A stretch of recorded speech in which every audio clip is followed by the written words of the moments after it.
Good evening, everyone. How is everyone doing tonight? This was random. I'm gonna give you guys the opportunity to start getting the notifications and all of that good stuff. I see one person is in here. Hey, Miss Nelly, TB21. How are you guys tonight? Miss Tierney, fine as wine, child. Now, when it got fine on us.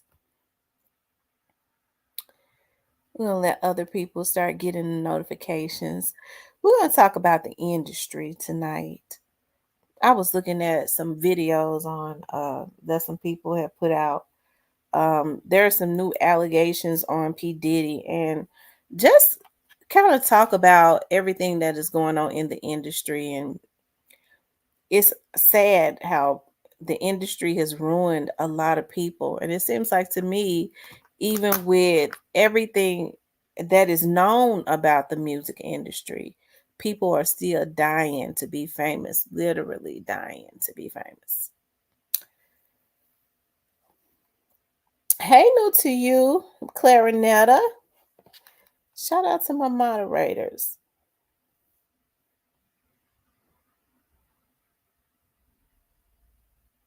We're gonna let. Do anyone know what happened today with Govan? I think it was rescheduled. From when I went and looked at it, it says that his attorney rescheduled his date was rescheduled. They rescheduled it for like the middle of the month, and then his attorney got it rescheduled again for the end of the month. Hey, Miss Teresa. How's everyone doing? We're going to talk about a plethora of things tonight as it relates to the music industry, like the bad influence that it is having on our culture. And when I say our culture, I'm talking about it is affecting like all races. But hey, Miss Monica. It is affecting all races.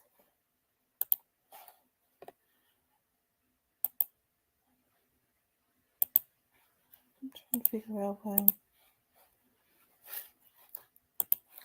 Yeah, it's affected my beautiful black people. What's happening? I wanted to talk about the music industry. I want to talk about the entertainment industry tonight, the effects that it is definitely having on our culture, the effects that it is having on our young women, especially like it is promoting like the whole culture.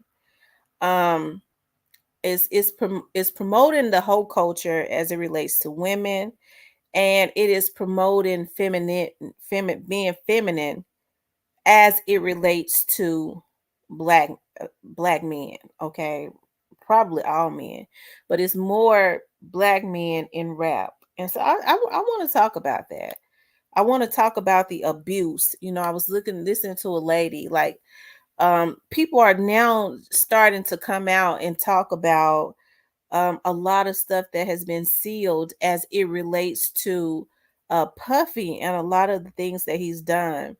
Now, Puffy has been getting away with quite a bit of stuff over the years. Straight Drop's trial has been pushed back, I think, to June. I know it's June, but it may be June 7th. I don't know the exact date, but I think the last time Straight Drop was in court, his lawyer asked for his court date to be pushed back. Ronald Gray says, "Well, I'm a God-fearing brother, so don't get mad at me." No, I don't get mad at you about that. But like I said, I want to talk about the abuse in the industry, like how so many artists have been abused, and it's not just by Puffy. A lot of artists have been trying to have a voice, and they were silenced, right? Because you're talking about main medias and things of that nature. When artists would start complaining about what was going on with them, these celebrities controlled the media. They were paying the medias off to make sure that they silenced a lot of these artists that have been trying to tell their stories for years. Now you have social media, more people are able to come out and start telling their stories about things that had happened to them. You know, we have been hearing about the casting couch forever, right? About how young women have had to get on the casting couch. Now, I think I told y'all the story about, I read about the young lady, that the black girl, the pretty black girl with the that's heavy breasted, heavy chested, that she played in Life as Martin Lawrence's girlfriend that left him. I think she played in Life. I'm almost sure she did. I can't think of her name, y'all. Help me out. What is her name? She played in Ally McBeal. She played in Love Jones as Neil Long's friend in Love Jones. But we were seeing her in a lot of movies, right? And I was reading, you know, I think I did an article not too long ago, and she was talking about she was bipolar and all of that, and she was having mental breakdowns, and that's what actually drove her away. But I was reading in this article some time back when people were trying to expose what was really going on in the industry. We see now how they do it. Now that things have been coming out about Puffy, when Eminem said, not Eminem, but 50 Cent says that Puffy would send out pictures and videos or whatever of his women, right? And so according to them, what is her name? Let's see. I got to get her name right. Ally McBeal. I'm getting ready to get it right now. Her name is Lisa Nicole Carson, because she also played in Eve's Bayou. And I was reading in an article, Lisa Nicole Carson was getting a lot of, allegedly, she was getting a lot of roles. I'm pulling her up right now. This is her right here. She was getting a lot of roles because, you know, of the casting couch, right? And I think that she was funny, definitely very pretty and talented and all of that. It's unfortunate that, especially at that time, now they want the men to be on the casting couch, right? But they said in order to get roles, she would do anything, right? And so they said, allegedly, once she had been passed around in Hollywood, this is how she ended up losing her mind, you know, flipping. She had been passed around in Hollywood. Allegedly, all of the producers had their way with her. They started allegedly bestiality, and they had her to perform with a dog, and recorded it and started sending the video out to different people.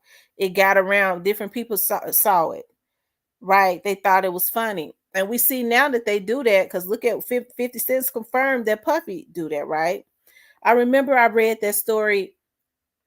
I don't know if it was in Shade Room or it was, I forget. It may have been in this other Hollywood situation. I think may have been in this post called the guy I used to look at all the time, Secrets of a Hollywood Kingpin or something like that, Street Pen or something.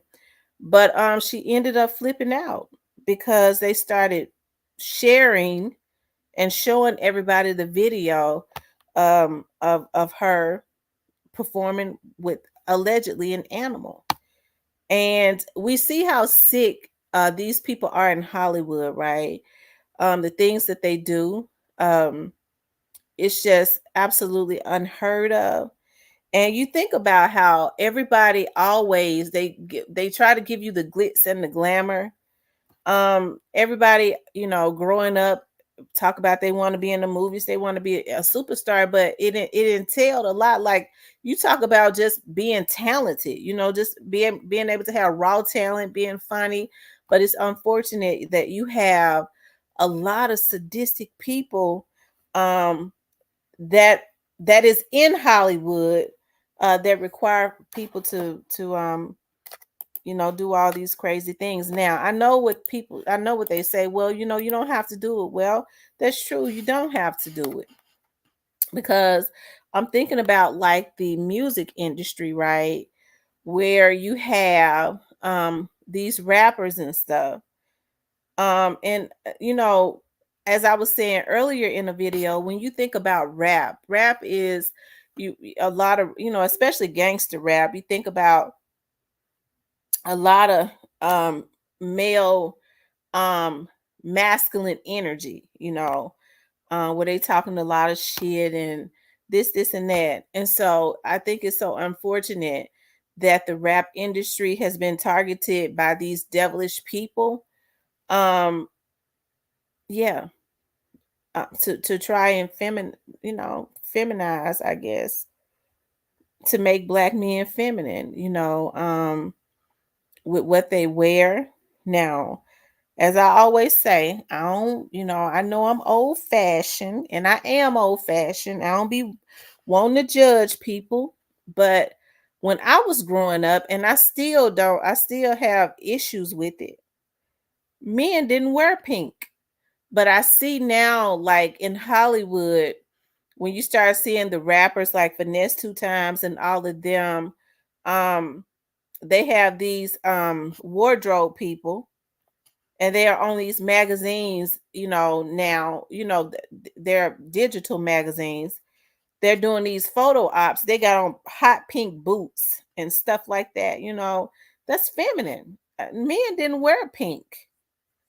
I mean, hey, it's just, hey, that's just me. I do not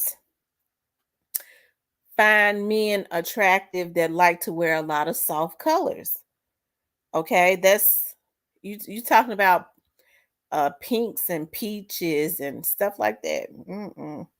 But that's kind of what they target now. If you're gonna be a male in the industry, especially a black male that wants to go far, and then they have them doing these articles talking about tapping into their feminine side and all of that. Hey, I mean, it's other words to use. I mean, you could be soft, you can have a heart, you can have a softer side, but you ain't got to be feminine. No man has shouldn't. No masculine man should have a feminine side. I could see if he, oh, okay, well, he's got a good heart, well, you could tap into his softer, his soft spot or something like that. But they make sure that they push that agenda. Oh, well, he's proud about, he has a lot of confidence about tapping into his feminine side. I said, well, so it's just a lot of abuse and evil stuff that goes on in the music industry. Because I was looking at a video that was on Instagram one time. Joe Buttons had did some work for Puffy, and when he went to pick his check up, Puffy basically made him dance for him. And I'm serious. Puffy told him before he gave him his check, Puffy made him dance for him. And so I know a lot of people say, well, Puffy is still a black man and we have to stick behind black people. Puffy was a black man when he was destroying all of the black people's lives. Like, all of those artists that came through Puffy talk about all of the abuse that they endured at the hands of this black man that at least had the illusion of power. We already know that he was not the powerful one. It was, I guess, the people that was actually in the background that gave him the illusion of having power, as long as he completed an agenda for them, right? Because if he truly had the power, what's going on now wouldn't be happening, right? So when people start talking about that, well, we have to be easy on Puffy. Let's not forget, that he is still a black man. We never forgot that he was a black man, but it's obvious that he forgot that he was a black man. And so when folks say, well, Puffy didn't gave back. Well, I mean, what the hell they got to do with anything? With all the lives and stuff that he has actually ruined. Puffy ruined a lot of lives. Right? That's exactly what he did. He ruined a lot of lives. So that's why I was like, people talk about the music industry or the entertainment industry and all of the abuse that they endure in the industry, but people are still dying to be famous. Like you see a lot of these, young girls and a lot of these, young boys, and they talk about how they will do anything to be famous. And it's so sad because they have not realized yet that fame and wealth are not even associated. It's supposed to be, right? But the evil people that are in the backgrounds within the music industry or the entertainment industry has made sure, as it relates to Black people, that fame and wealth is not affiliated. So they'll give them the fame temporarily, but they make sure that they're not wealthy, because everything that they give them is borrowed. They make sure that they are not. So when they get tired of them, they send them straight back to the projects, right? So I think that it needs to be dealt with head on. And I don't think, especially when you start talking about music, especially rap, I don't truly believe that a lot of the Black artists and stuff understand how powerful they really are. Okay. Um, I don't think they know how powerful that they really are, right? Especially when they're the ones with the talent and all of that, right? They're the ones with the talent.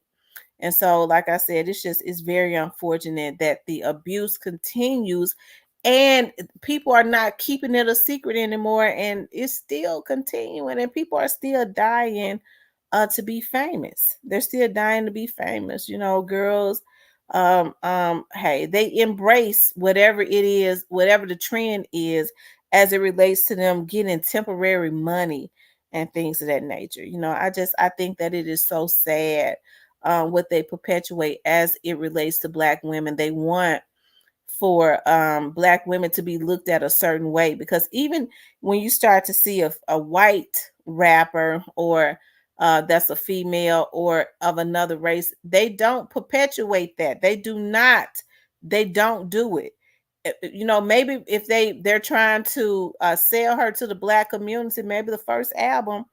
But just like they did Pink, because when Pink first came out, they got her famous by marketing her to Black people.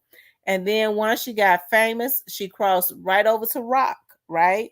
People don't even know that she started out singing R&B, and they marketed her to the Black community, right?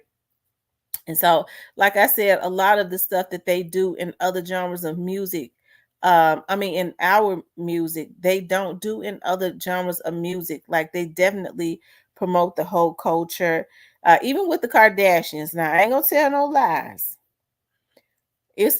What they did was, the Kardashian was nothing but whores. Okay. They brought the Kardashians into, they really brought them in to perpetuate quite a bit of stuff. Okay. Just a lot of garbage. And for some reason they had the fake asses. People was going crazy, and the asses was always warped. It was never made right, none of that. But they represented that plastic look, plastic surgery, the big breast and all of that. And I think now supposedly they've gone and gotten all of that stuff removed. They put every Black man they ever dated in a sunken place. Okay. I think Cameron from Dipset made Wearing Pink for Me and Cool. Oh Lord. I was so sad today. I found a newborn baby bunny in in the mom didn't come back for it, and it died. Oh, that's so sad. Y'all know how I am about animals. But y'all, it's sad though. It is sad what is being perpetuated in the entertainment industry. And what's even sadder is how, instead of fighting against it, you have our people that is just embracing it and saying, well, you know what? Hey, I got to get my coins, so I'll do anything to just get my coins. I'm not gonna worry about it. And I mean, it's so soulless. It is everything that's going on. It is so soulless. And so the only comeback that people have is, well, this has been happening in the music industry forever. It's probably not gonna stop. Like, we're so quick to just be accepting of stuff. We are. Like, I'm not one of those. I've never been a person. And maybe that's the reason why I fight all the time. I've never been a person to just be accepting of something. Not unless I don't want to deal with it. And that's not accepting it. That's choosing. I'm not gonna deal with that. I'm just not gonna deal with it. But when you hear people go, well, this is what it is, and hey, I'm willing to do anything to get it. I'm willing to do anything to get the fame. I think it's so sad because a lot of these Black girls, they are so beautiful. They are very talented, and they want for Black women to look a certain way. And it's so sad that Black women are accepting of it. They already know what it is, and they are accepting of it, except instead of fighting against it and saying, no, I'm talented. I'm talented. This is what it's gonna be. If you got everybody to band together, right, and say the exact same thing, then there would have to be a change. But instead, people are so quick to conform. They're so quick to conform to stuff. Hey, Linda. Monica says Puff should have been canceled after that City College stampede where people lost their lives. But see, Puffy has been so used to getting away with stuff. I wonder, has it sank in yet to him? But I'm sure he knows that in order for this to be happening to him, the elites have turned on him.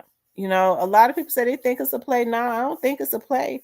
You could tell by when you see Puffy that it's not a play. I think that they are intending to take him. I don't know what he did, but the only thing I can say is that it's karma. It's definitely karma. Because look at how the lives that he has ruined down through the years. So it's karma. The same people that made him the gatekeeper, to make sure that he pushed an agenda as it relates to you know um doing what he did to women. Because we looked at, I looked at his documentaries, or his the Making the Band, not documentaries, but I looked at his stuff, that came on his series and stuff. He was mean. Okay, he was mean. And I think it's so sad that even when I think about it, I go, dog, some of these rappers, that are in the industry now, a lot of them have done strange things. Like, a lot of the music artists, I go, oh my God, like, you have a choice to say no, but nobody should have to submit, and conform to doing something that they wouldn't normally do just so that they can make a living. And I think that's kind of what has happened with Puffy. What Puffy was doing.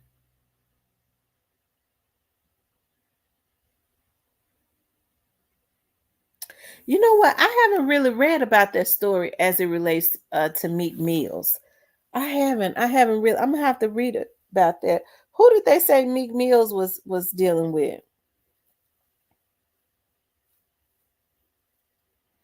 P. Diddy likes to party, and you have to tell him no. Cat Williams. Wow, that's right. And some people were afraid to tell him no. If you listen to that young man Fred that was on Making the Band, he said that P. Diddy found it offensive if you work with people that he could not take advantage of, and he said he wasn't messing with them no more. If you were a producer and you work with them, he found it offensive, and he would blackball you. If you told him no, he found it offensive. as it relates to anything that he wanted, and would definitely blackball you. See, this is the power they gave him to destroy his own community. You know, I think they mad at him because maybe he thought he could use that power to destroy another community, and that's where they stopped him at.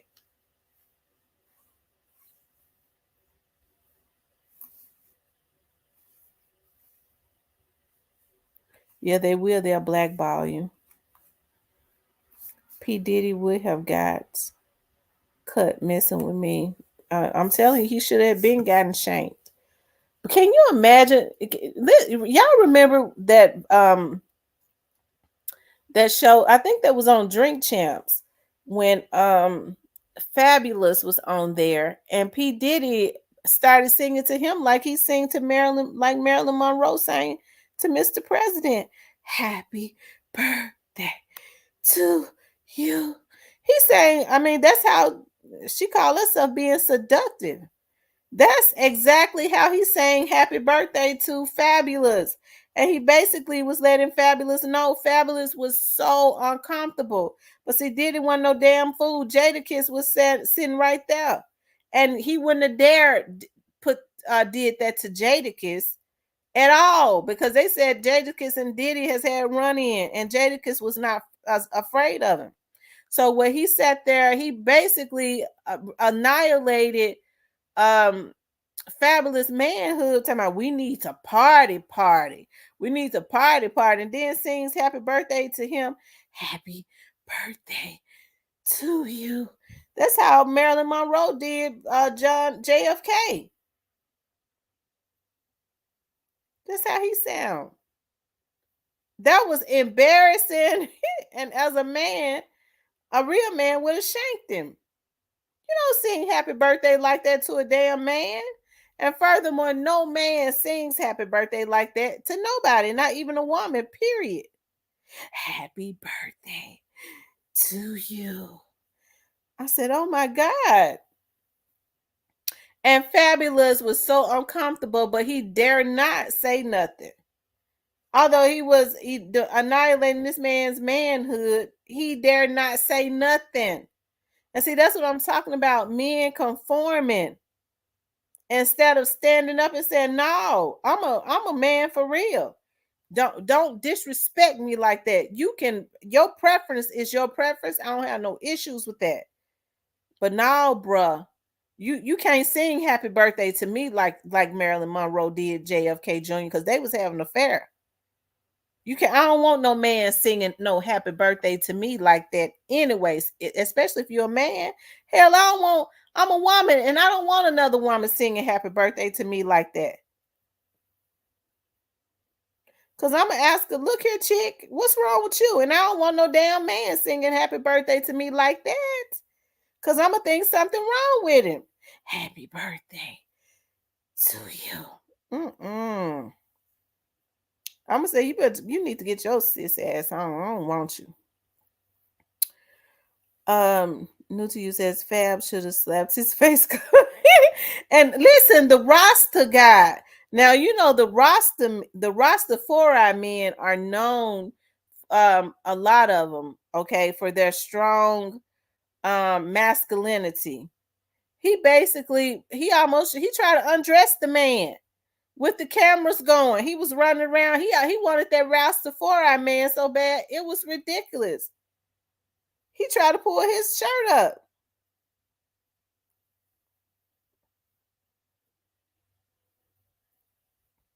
And that's what I'm talking about.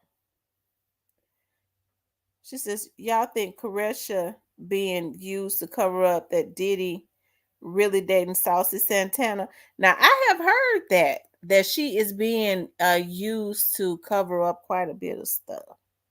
Now, that's what I heard.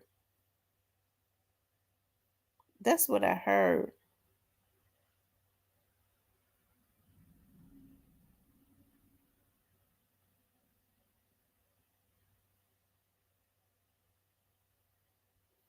And hey, I'm not surprised. I mean, she was basically one of those ones that was willing to do anything, simply because she wanted the lifestyle.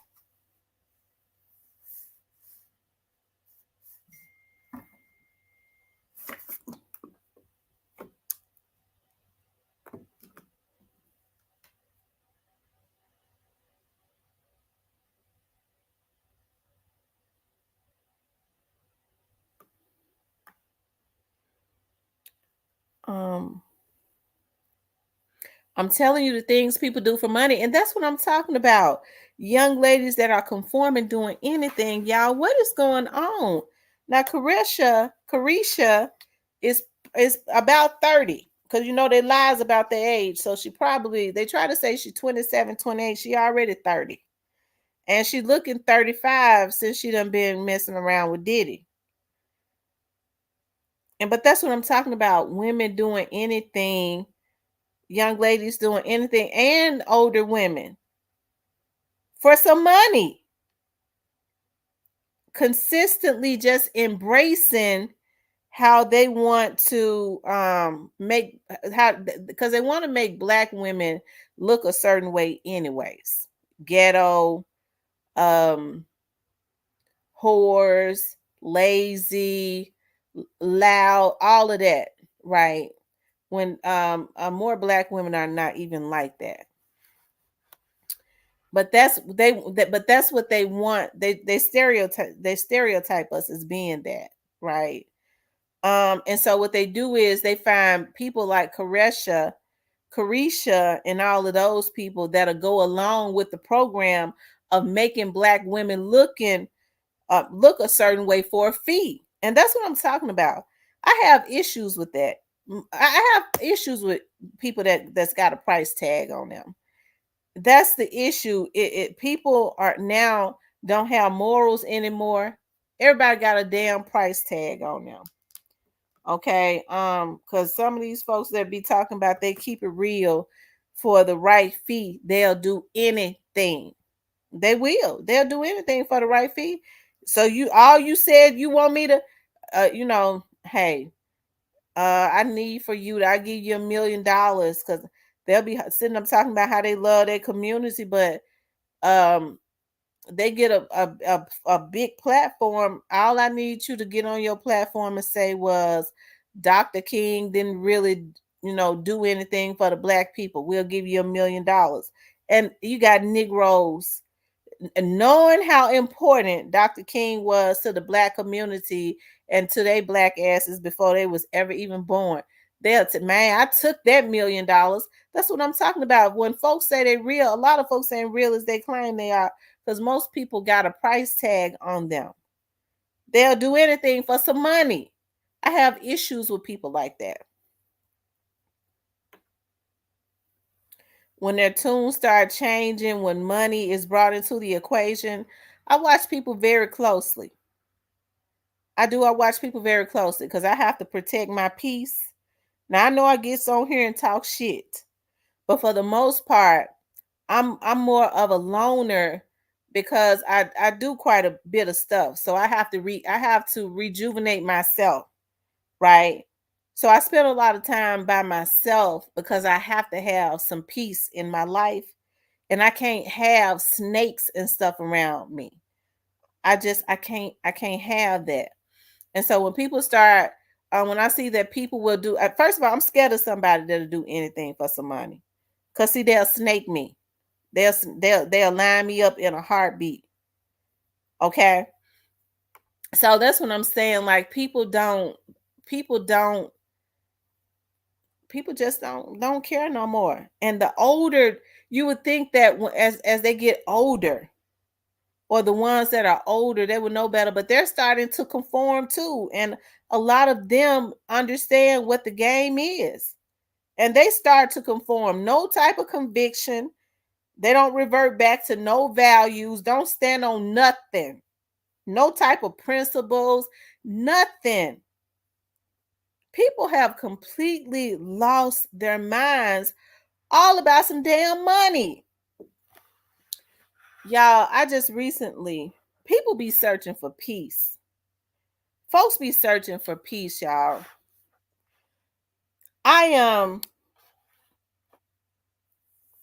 People searching for peace. If you ever get the opportunity to talk to people that are filthy rich, especially if they are humbled, oftentimes when you start seeing them and they're mean, when they got money, they go, oh, they got all that money, they just arrogant. No, having all that money has made them mean, having to try to fight everybody to try and keep their damn money.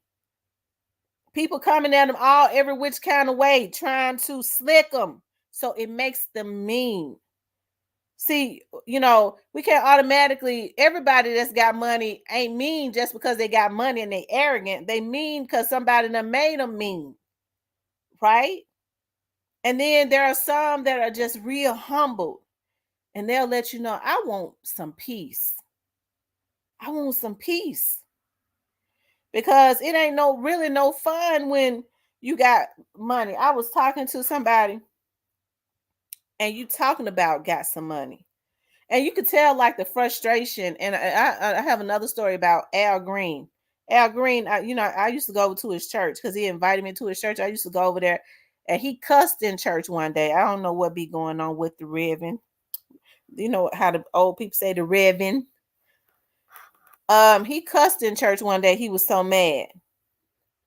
But I was talking to somebody who said they went and got some dental work done, and they recognized that the man was one. He was one of those. He come from that long money in Tennessee, right? And he was telling me that he said that he got some mouth work done, and the dentist charged him $12,000. He said, and I decided, he said, I paid it and I got to doing research. The man so down to earth, y'all. I got to researching what I went there for the dentist to do. He said, don't you know that on a normal visit, it costs from $750 to $900, and he charged me $12,000. $12,000. Al Green was standing in the pulpit one day. I was at his church. And he said that something had broken his house, that he had to have them to come and fix a dishwasher or something. He said when the man got there and fixed it, he said it took him 10 minutes to fix whatever it was. He said once he saw that I was the Reverend Al Green, a bill that was supposed to be $200 ended up being, I believe he said $1,100. He cussed in the pulpit. He said, I told him, get your evil ass out my house. And you could tell that slipped out. He was mad as hell. He was mad as hell. He said, people get to seeing who you are and they want all of your money. They overcharge you. Hell, even celebrities. And Al Green got $1,100, but that would make me mad too. $200 job. You get there and see that I'm the singer Al Green and charge me $1,100. I'd be mad as hell too. He said, I said, get your evil ass out my house. In the church, everybody hollered because they couldn't believe it, child.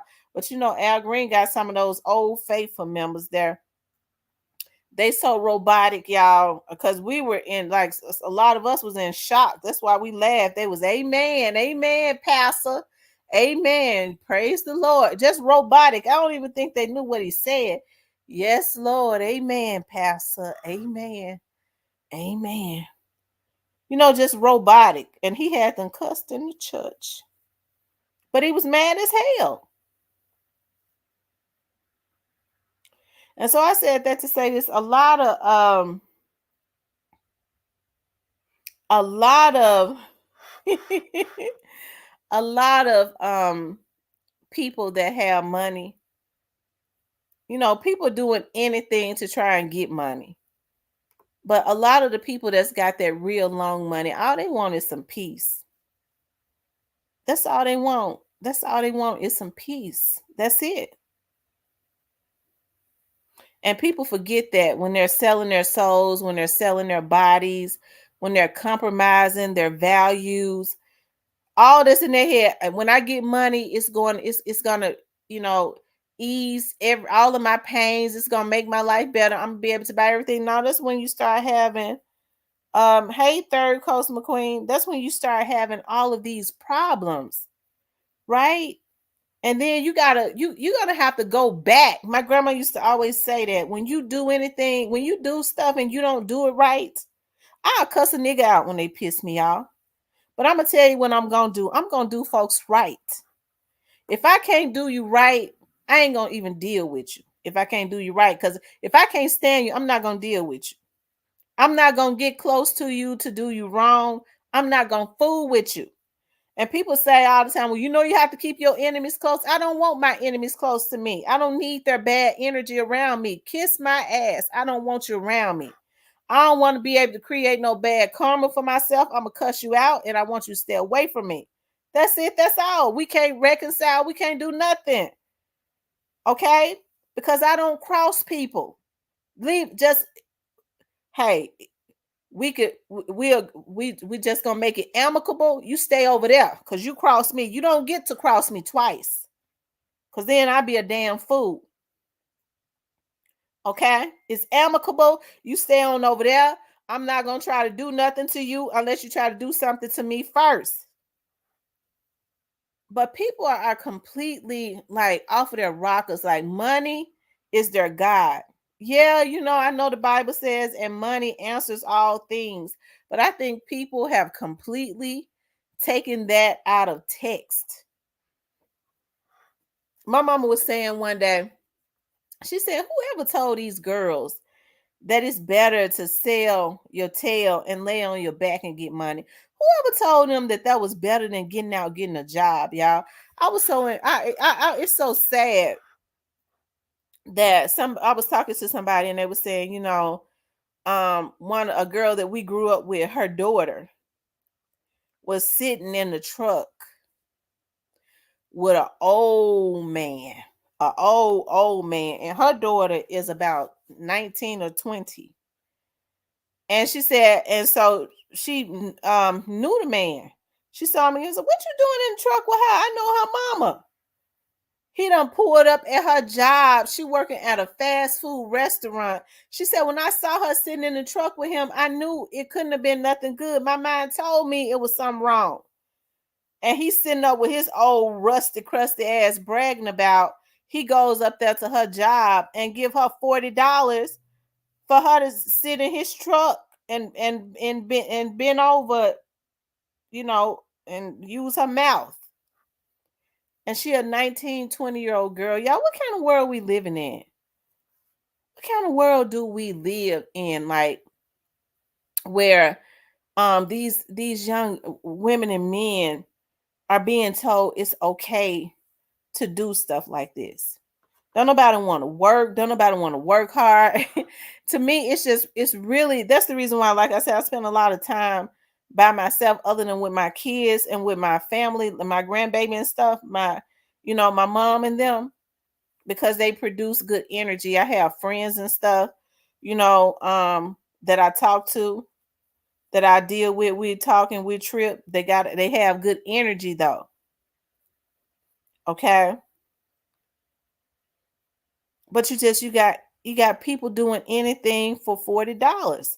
These girls is in and now some of these men, they selling ass for Jack Purtle's chicken. Jack Purtle's chicken. Did y'all hear me? Some chicken. Okay. They tricking off for chicken and stuff.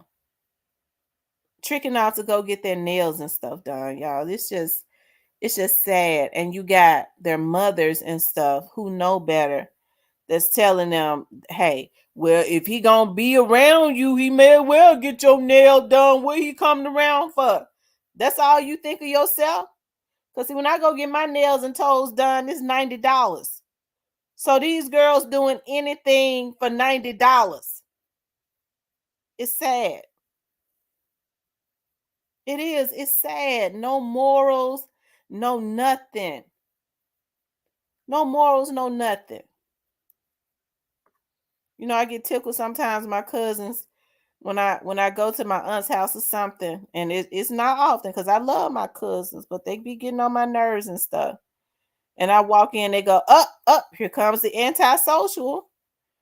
No, people have to have, people are such energy vampires. Now, when I talk about my family, I'm just saying, like, we're in a day-to-day battle, like when we're out in the world, like when you're walking, even in the shopping in the grocery store, you got people in there and their energies are so strong. You really have to make sure you stay in a positive place. You meditate and rebuke anything that's around you that shouldn't, because I do believe in transfers of spirits and stuff. It's a battle because people are batshit crazy. Folks crazy out of their minds completely. And so that's why you really have to be very meticulous about what you give your energy and stuff to, about who you be around, because people don't have no morals. Just give them some money and they will do anything. Hey, maybe it's my naivety, and I know I worked for the police department for 20 years, but I still cannot conceive or perceive the idea of somebody setting up someone that they've known their whole life for some money. You get somebody, or that you don't know, you don't even know the person, and you taking money to line them up just for some damn money, and you've taken somebody away from their family for some money. People are absolutely pathetic. And ain't nobody calling nobody out about it. Just absolutely pathetic. That ain't no real nigga stuff. You pathetic. But like I'm saying, like folks look at killing other people now as a sport. He got such and such bodies. And, I was listening to Big 30 one day, and hey, Big 30 is a talented artist. No, you're right, and they don't lose no sleep about it. And I was listening to Big 30 one day, and I remember when Big 30, when he first signed to Moneybagg Yo, when I would look at Big 30, I was like, dog, when he smiled, his eyes would light up. His eyes used to have a light. He was one of those ones when he would smile, his eyes would light up. I was like, dog, I really want to see that young man do well. His eyes light up when he smiled. And I was like, I hope he does not allow the evil around him to penetrate him. As time went on, I looked at Big 30 again. Big 30 ain't got no light in his eyes, but he was saying one day, and I just thought it was so pitiful. He was talking about, I don't know why they claim, y'all claiming that body. That ain't none of y'all body. That's a damn human being. And that's what I'm talking about. They start putting artists on pedestals and stuff that have that type of mentality that's talking about, you can't claim that body. That's somebody's damn child you talking about killing as if it's a sport. As if you saying, like they playing basketball. You can't claim that game right there because y'all didn't really win that one. And so that's why I say people are really just off of their rockers now. But instead of folks trying to correct them, right, they're only telling them, they ain't telling them that they wrong for killing people that are not a threat to their person. They telling them you only wrong if you snitch on somebody. That's it. That's the worst thing in life you can do. Kill all you want to, go rape and kill and steal and rob. But it's only an abomination if you snitch. What kind of world do we live in? No type of conviction about what they do. Nothing. I think sometimes, and I know as Black women, hey, we a lot of us have to be hard, right? Especially when we have to fend for ourselves. We see how the world is getting worse. Some Black women are just ignorant, and it ain't no excuse for it. But some women are the way that they are because they mind their own business and stuff. They're about their business, and so they have to be a certain way to protect their energy, their family, and all of that, right? But I think it's a darn shame that more men are not standing up, right, and saying to a lot of the people like Big 30 and stuff, the Big 30s and stuff, that, hey man, you wrong. That's a human being. What you talking about? You can't claim their body. That's somebody's damn son or child, or that's a better yet, before they are a child, they are a human being.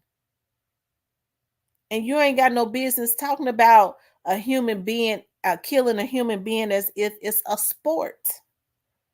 But instead, they let it ride until they get, no, you talking about snitching, that's dishonor. No, you can't be no real black nigga if you snitching. I mean, damn, he raped them little babies and stuff, but man, we don't snitch. And so I think that's why we see a lot of karma within our community and stuff. And it's very sad to me because I'm a real sensitive person, especially as it relates to the black community, because I have a real deep love for black men. I talk about they black asses because a lot of them need to be talked about. Hell, it's better for me to talk about them as a black woman that loves black men, but they ain't doing it right, a lot of them. And only the few that's trying to do it, they can't do it by themselves. They can't. A lot of black women ain't doing it right with helping to promote this whole culture. They ain't doing it right. That's not it. That's not it. Okay. And it's not going to get any better until we change our mindsets on a whole lot of things. I think about, where did they get this rat stuff from? And I get thinking about, because I love to look at the not the old Italian mob documentaries and stuff. And that came from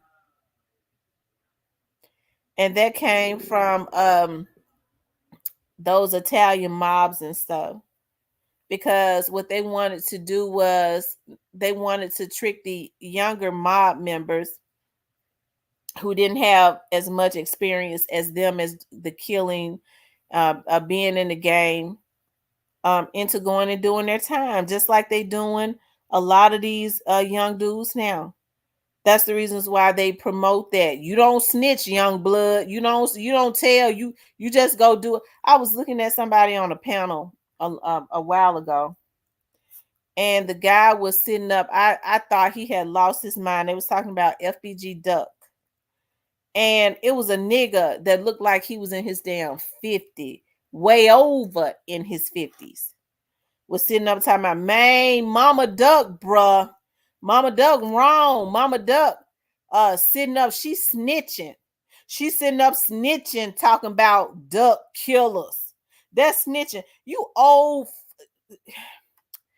See, y'all, this is where I have to catch myself at, because then y'all know I go straight back to the projects when because I was getting ready to say something real ugly, but I can't run my blood pressure up talking about no damn stupid ass nigga. This is this woman's child. Okay? This is her child that she gave birth to. And you got a nigga getting up on the panel talking about Mama Duck and was mad. She a snitch. She talking about them nigga that killed Duck as if that wasn't her damn son. And I said then, I was like, dog, that's a black man. I sure would hate to know who his kids are, because I know he ain't got no loyalty. He pathetic. Anytime you sitting up talking about a mother is snitching because she bringing up the names of the boys who took out her damn child, and she grieving. And so that's why I say, our community, oh, child, at first I was like, well, God, I know that people have mental illnesses and stuff, but I was against folks taking medicine. I was like, it's got to be an organic way to do it. Stop taking certain foods, start reading about certain herbs, but child, go ahead, get and take your medicine. Go get on it. It ain't nothing wrong with it, because a lot of these folks off of the flat foot, off of their rocker, go get on your damn meds, because these folks is damn crazy. They're crazy, and they choose to be. And they got to be on it. Years of, doing drugs in your brain and stuff, fried and all that. They got to have something, because people ain't thinking logically no more. A lot of people.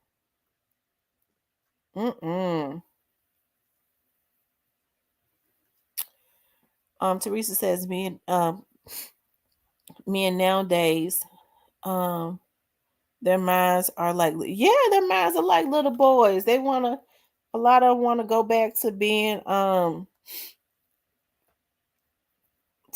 young again. You know, they sit up and they sit up and reminisce about when I was in my 20s, I used to be able to screw 5 girls, 5 gals a day. Y'all know it's something wrong with somebody that sit up and reminisce about being in their damn 20s and being able to screw like a what is it, like a rabbit, instead of moving on and accepting that you can't screw like no rabbit no more. And you glad you didn't catch the virus when you was screwing like a rabbit, and moving on and thinking about something more productive, right? Instead they stuck in their 20s and stuff. Some people are stuck. That's why I say some of these folks, it's nothing wrong with going to get your meds and stuff. Go ahead, get on it, right? Because yeah, sitting there reminiscing about that back and stuff ain't even right no more. But wanting to be able to and some people have issues with moving on from that. That they can't put that arch in their back no more and that arc in their back no more and screw like that. Instead of moving on, you 58, move on. Okay, you haven't been 25 in a real long time. But some people are stuck, and when people are stuck like that, I think it's mental illness.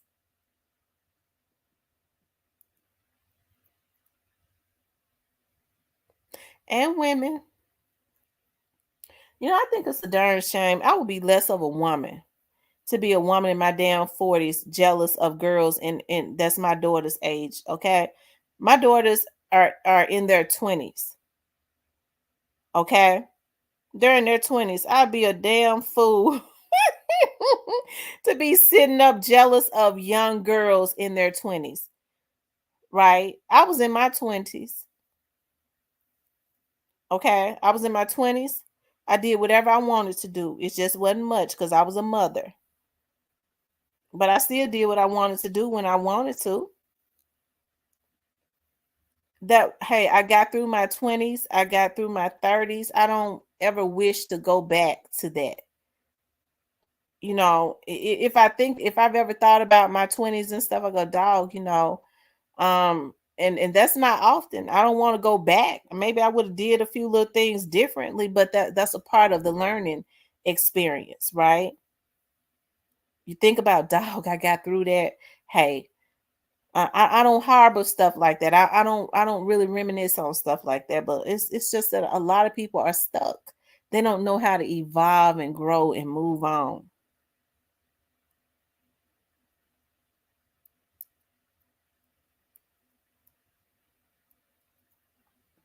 Right. That's true too. New to you. These young adults be um jealous of seasoned women. Yeah, because it's so weird that I believe it don't necessarily have to be true that some of these young men, they are very attracted to like men in their like late 20s and 30s.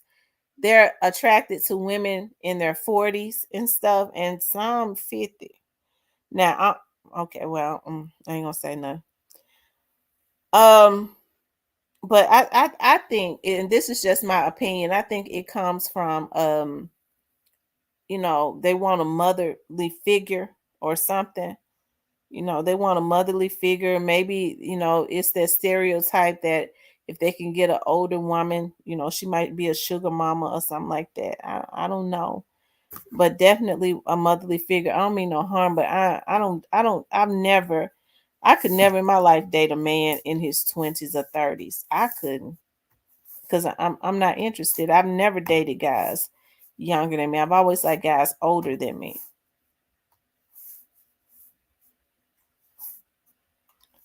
Um, in my 20s, I was a wife and a mother and loved it. Yeah. In my 20s, I was a mother. I was a mom. I was a mom.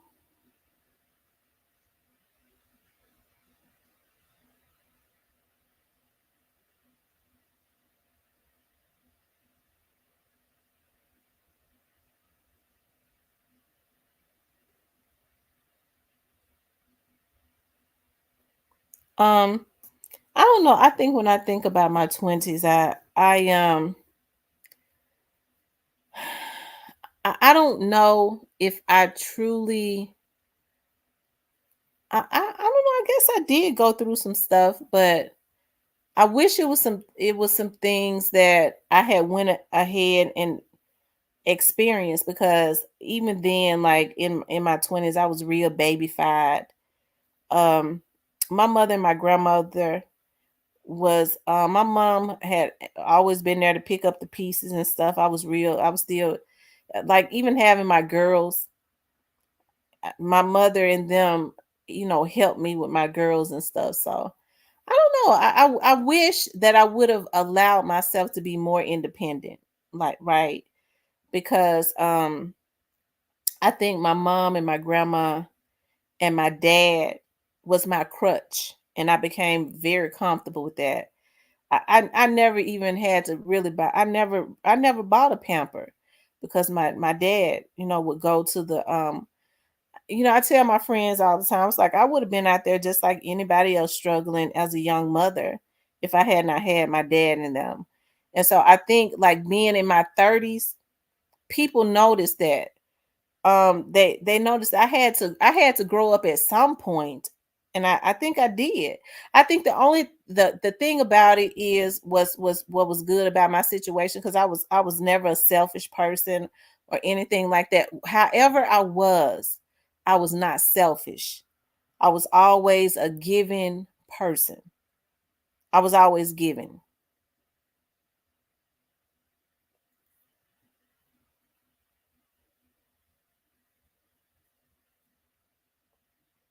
Yeah. Because some people are very self-centered and selfish and stuff. But yeah, I wish I had, you know, I wish, but I think my mother was just like I was with my girls. I always tried to protect my girls from everything, because I didn't want them to have to go through nothing. That was a mistake. That was a mistake. And I think my mother kind of did the same thing with me, except for I was bad. I was a little bad because I did my thing, you know.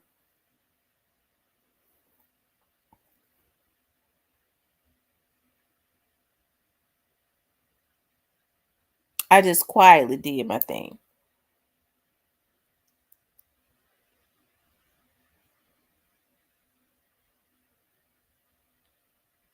Um,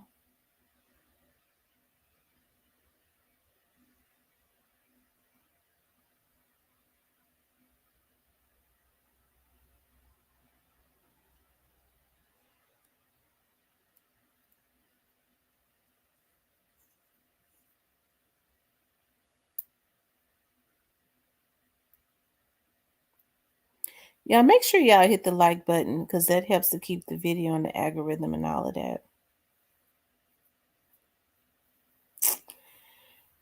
Y'all wouldn't believe that they try to take advantage of kind-hearted people. Yeah, because I'm a natural giver. I am.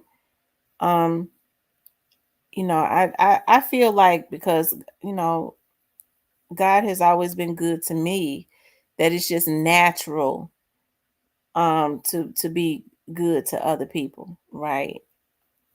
But like I said, it's amazing to me how people sit around and think of ways to try and get over on folks. People sit around and think of ways to be evil. To me, I don't know, that's just not normal to me.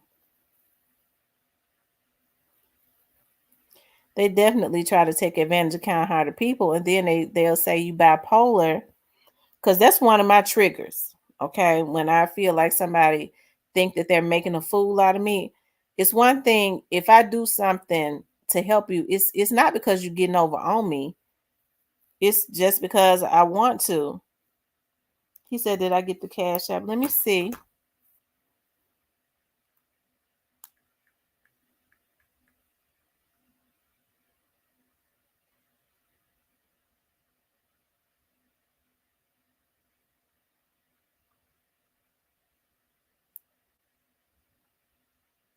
Thank you. My phone normally goes off. It didn't go off. Thank you. I appreciate that.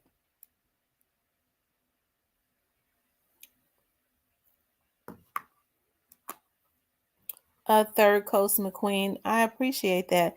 What area are you from? You said Third Coast. What area are you from? Are you from the around the coast area?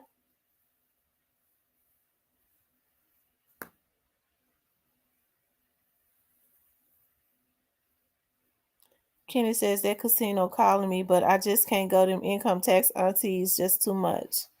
And that's another thing. They get all of their income tax and take it to the casino instead of trying to start some type of business with it or saving it.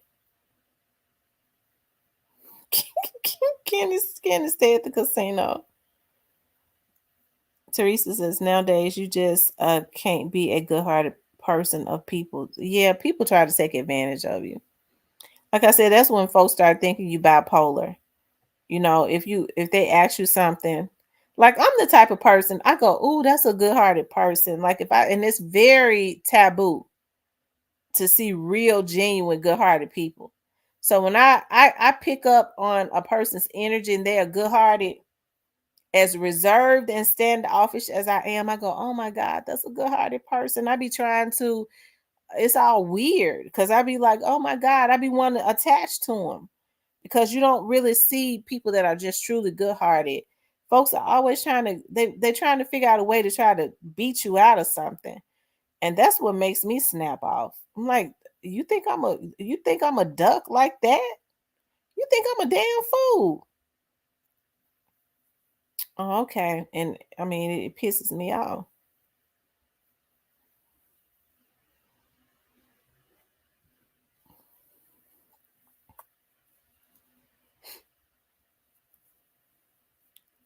I never forget I had started talking to a guy.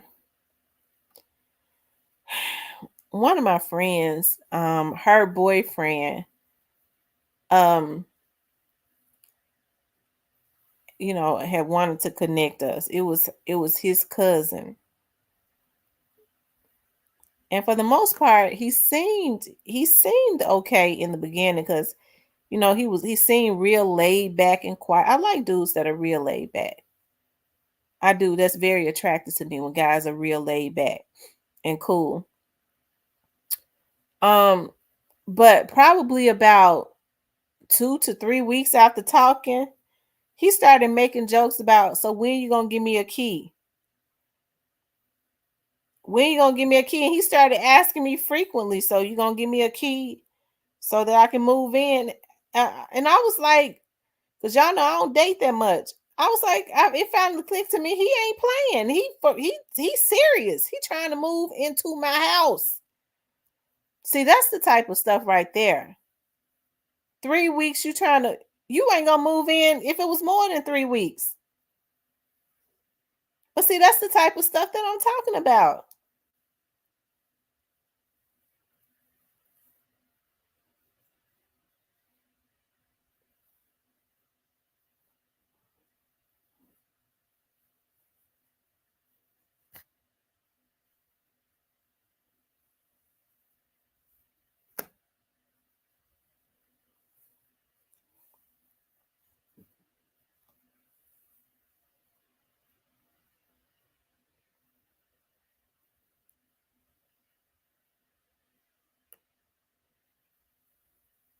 I used to be good hearted until people would walk all over me. They'll definitely try to walk all over you. They will. They'll try. You have to be comfortable with not. That's why I don't really have too much of an attachment to it. Just don't have no expectations. Have expectations, but loosely.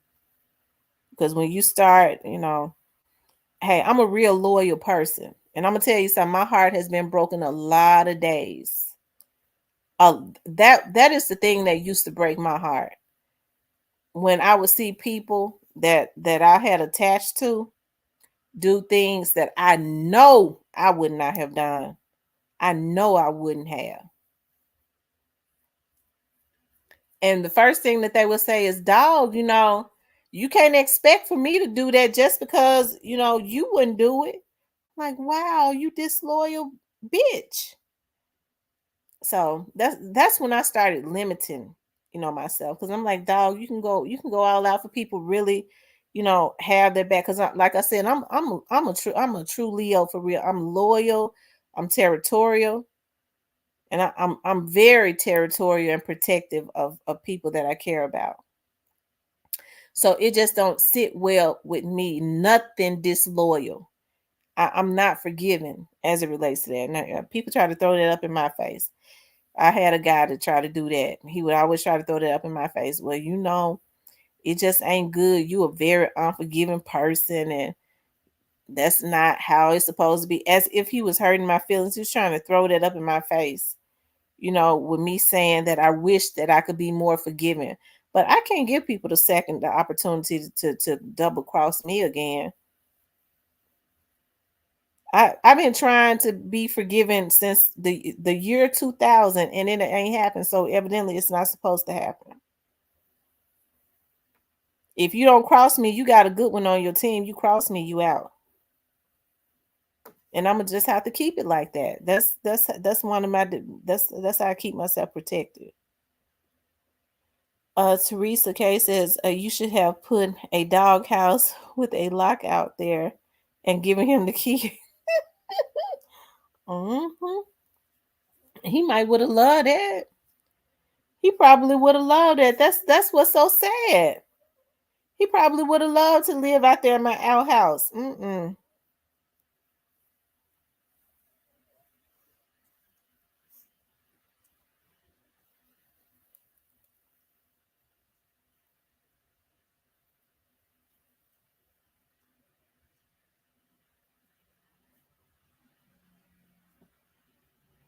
I've been looking at how people make their outhouses into like small houses.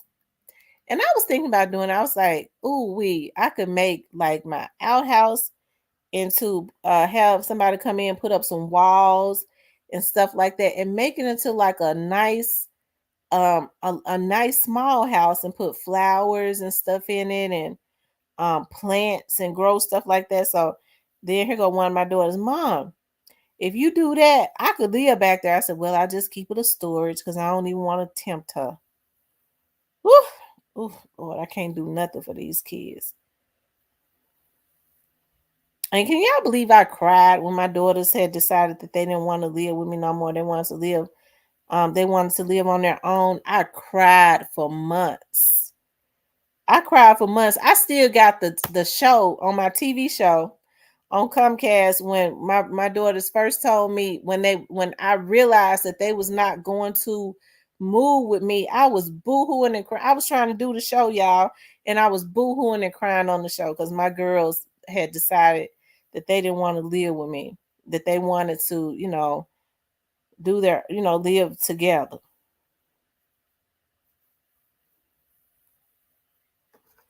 Because I was like, it don't make sense like that. But now I'm used to them not living with me. I get to walk around my house naked if I want to. I get to do whatever I want to.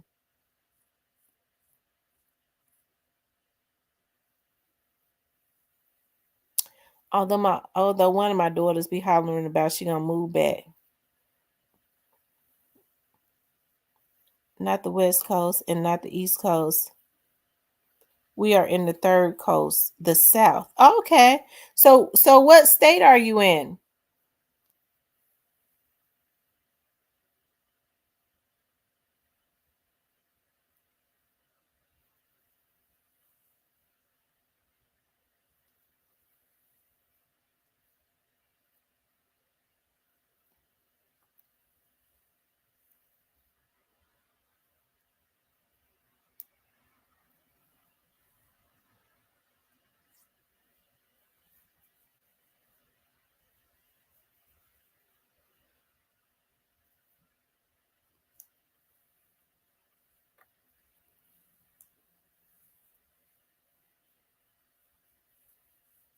Oh, okay, you're in Texas. Oh, okay. What part of Texas? Look at me, I'm nosy.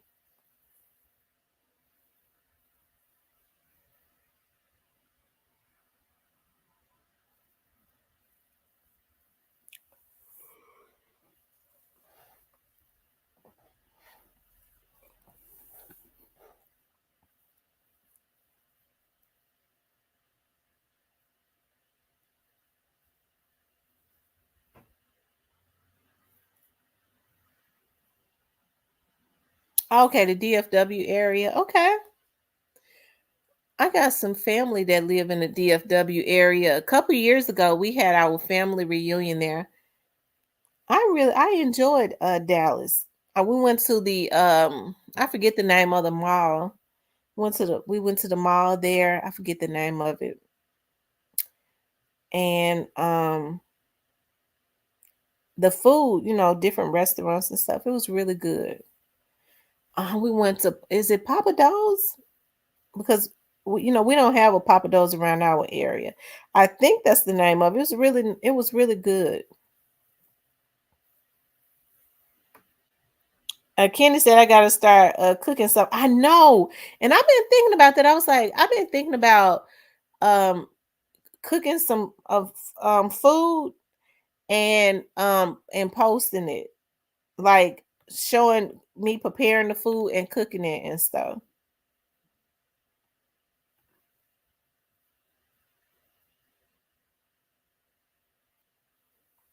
Said big ups to the 215.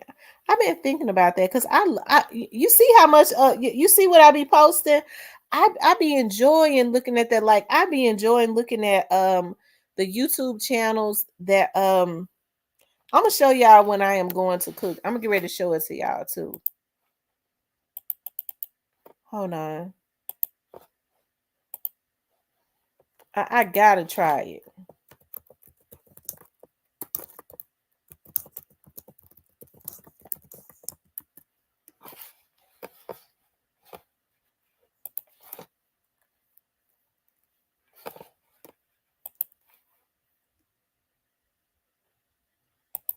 Hold on.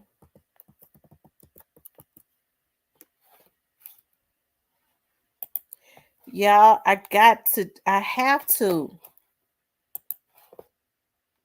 I'm gonna try to show it without showing his video too much.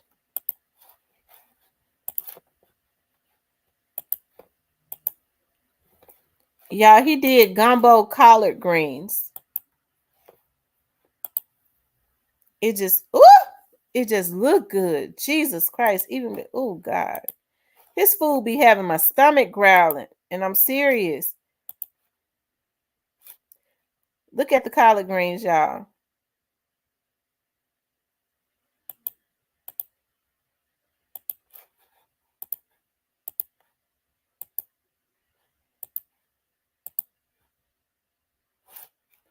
Woo! It just looks good.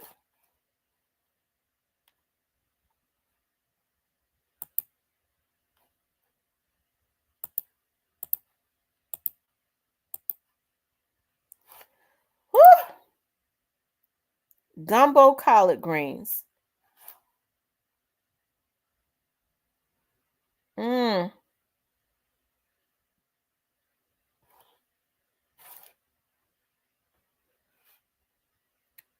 Ooh wee.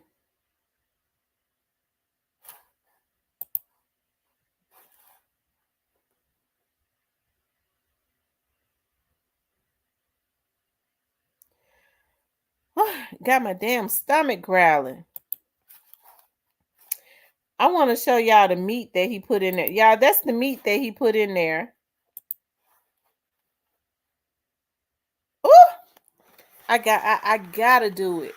Gumbo collard greens. Oh, I mean, just look, it's got my stomach growling for real. His food be looking so good.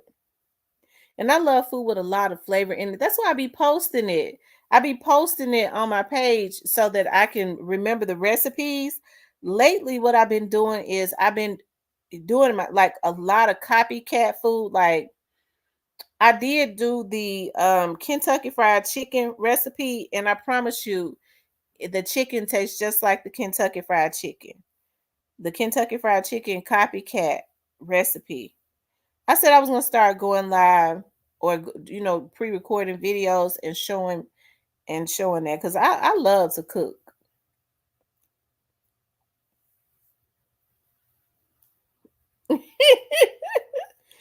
Devastating for you says I cooked but ate it before I got a chance to post it.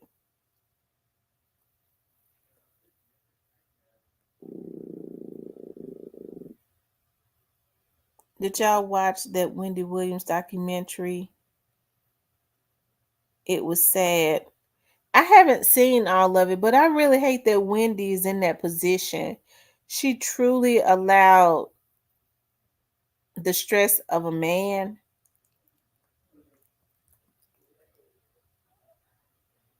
to take her down. I hate that so bad.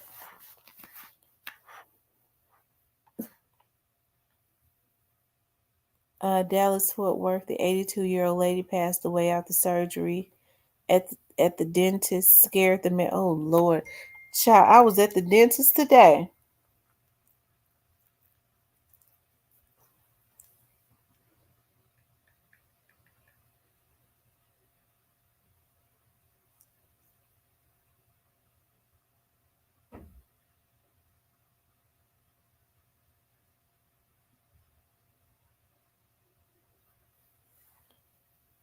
Yep, I was at the dentist today.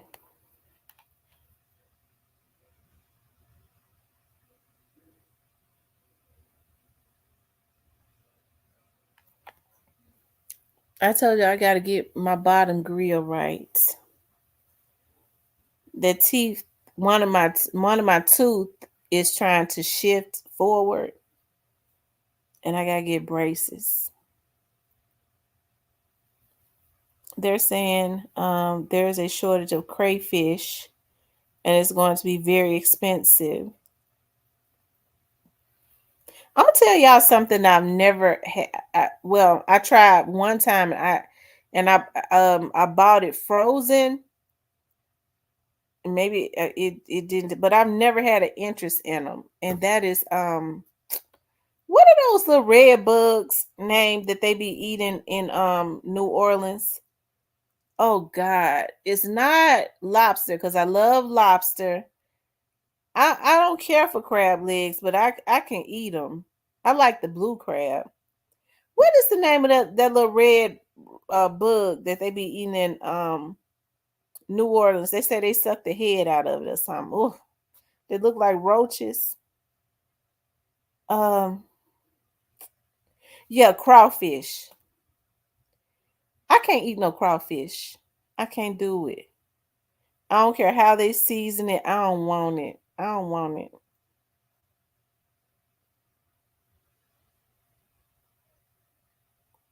I don't want it. I can't eat. I bought some. I bought some out the grocery store, and I called myself gonna try it, and I just didn't. I don't like it. It just don't taste right.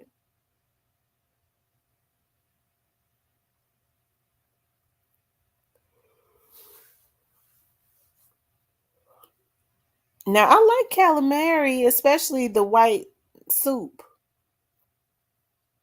when it's in soup.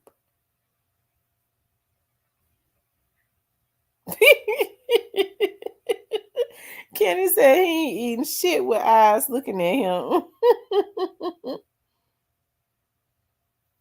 Teresa says a lot of people use them for gumbo. I don't want them. Hey, real deal Lee. Dima says they got a Papados there. I'm surprised that it's not a Papados around our area. Because they'll be really making a lot of money because child folks been posting. They've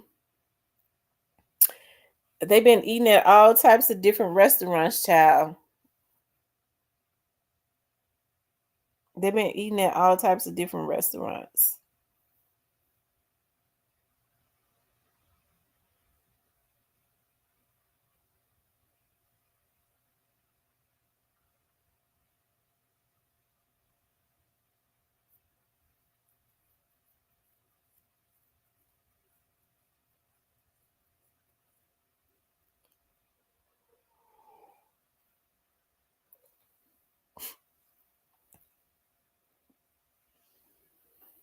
Mm.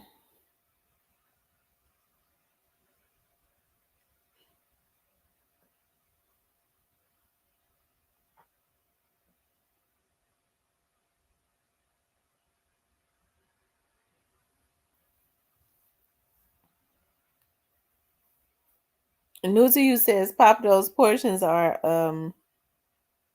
small. I said I was gonna do I did a seafood bowl. I got all of the seasoning. It was so good. I still got I got some crab legs in there.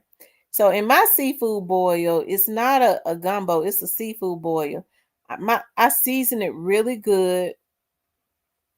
I got the recipe off of YouTube and it was so good. And I put crab legs in there. I put shrimp, corn. What else do I put in there? Um, Potatoes. It be corn on the cob. It be so freaking good. Shrimp, crab legs, corn, and potatoes. And it's something else I put in there. But I gotta do one too, because I got 2 boxes of crab legs in my freezer. I need to get out of my freezer.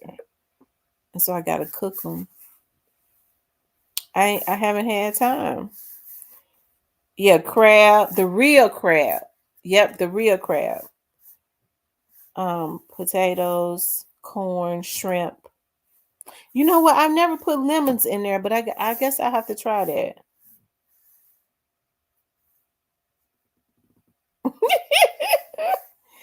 Devastating for you says I don't trust random folks cooking. Me neither. I'm telling you.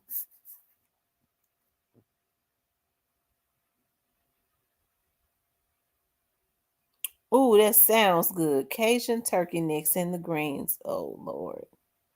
I think I'm craving some greens. No days all. The restaurants are serving small portions. I don't think their food tastes good anymore. No, it don't. The weather is bipolar. The other day it was 75, and then ever since then it's been back down in like the 30s and 40s. It's been winter. That's the type of weather that keeps people sick for real.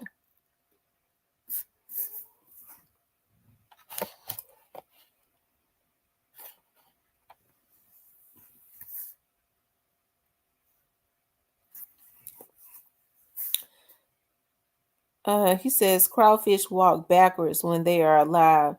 My cousin said if anything walks backwards, get to be I don't eat no crawfish. I don't want them. They look like big roaches. I tore those crab. Oh, and that's a recipe that I'm gonna make crab dip. I saw that crab dip.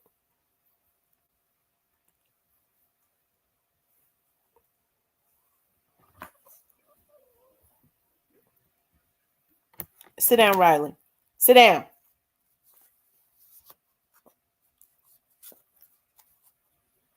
Get off of her.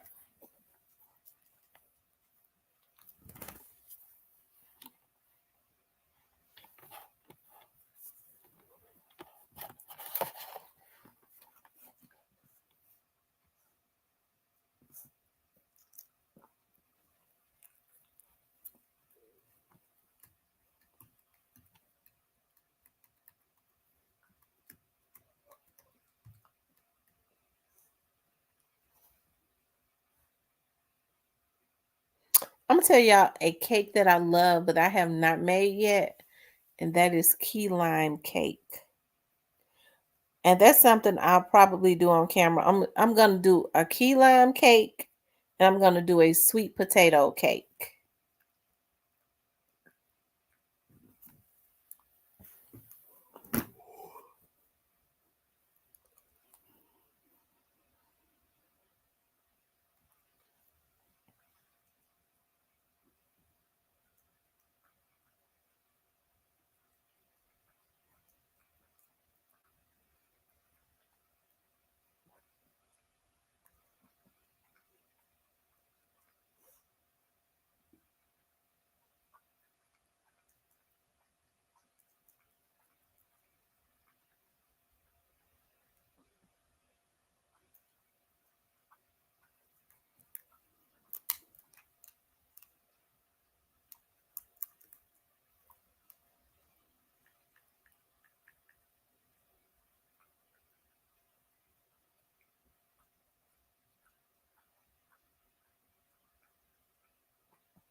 Um,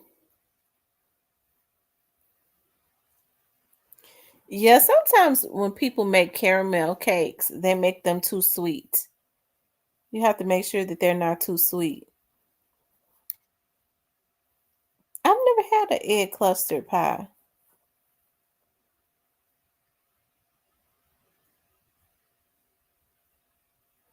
Oh my God, I wish it was raining here. I love it when it rains. I sleep so good when it rains. Like I'm so relaxed and happy. I be loving it. I be loving to just crawl up in the bed. I love it when it rains, especially when I get to be at home. I like to crawl up in the bed and just relax.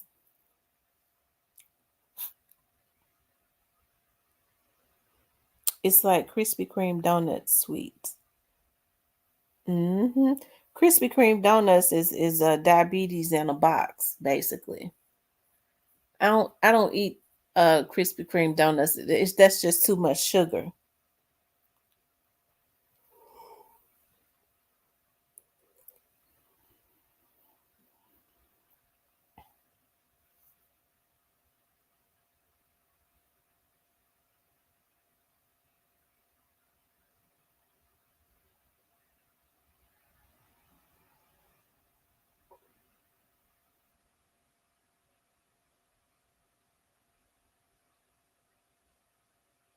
Mm.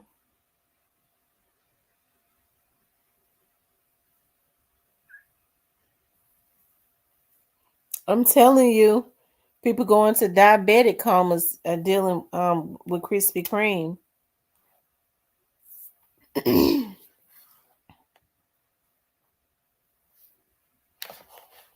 Child straight in the diabetic coma.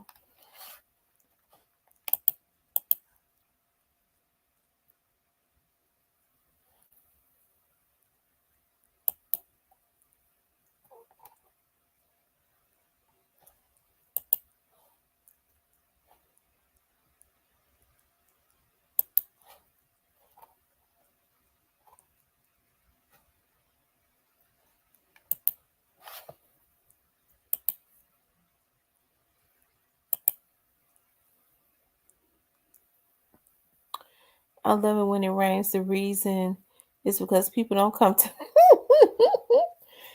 people don't come out when it rains, huh? I love it when it rains and it's warm. I don't like it when it rains and it's cold. Like when it rains in the summertime and the springtime, I love it. Especially if I'm at home, I'm going to crawl in the bed and turn on the TV or go to sleep because I sleep good. A lot of people talk about I can't sleep when it thunders and rains. I be scared. I'm like, I sleep real good.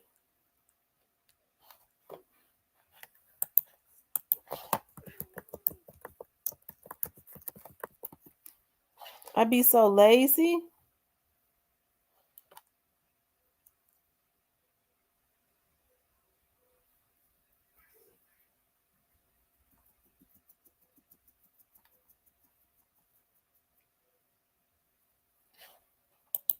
Hmm.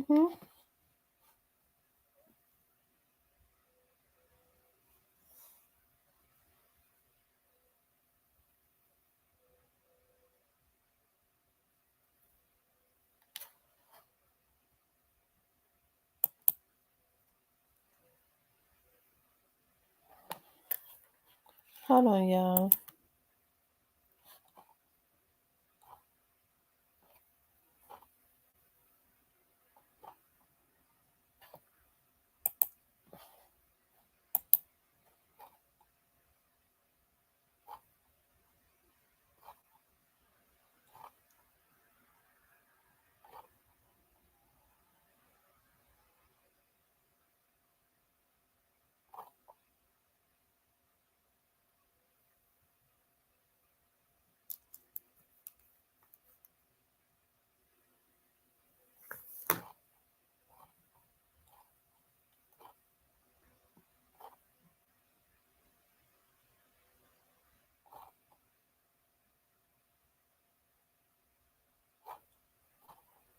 Hold on for a second, y'all.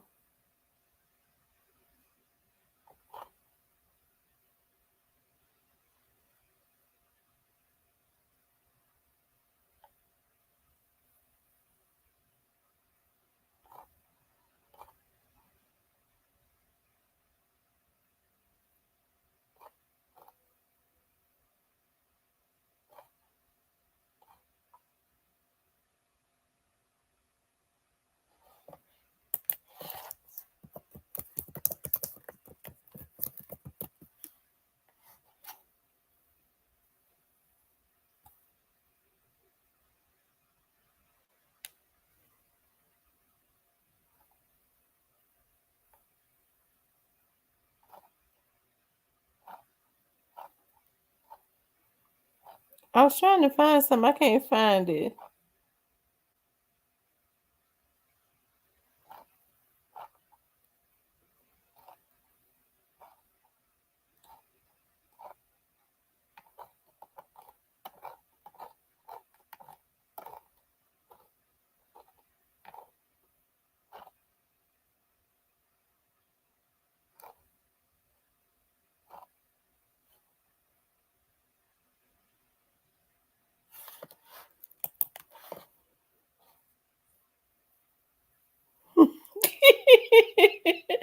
No, I haven't looked at true results. Really, I ain't had to. I haven't really been looking at nothing because I've been working so much. What true results to put up now? Hey, Black Damn, what true what true results put up?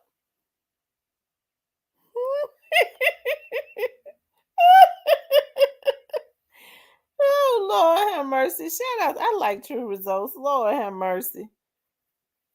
What true results do? What he done found out? Y'all know he be finding out everything. One thing about true results, he gonna go. He gonna be outside.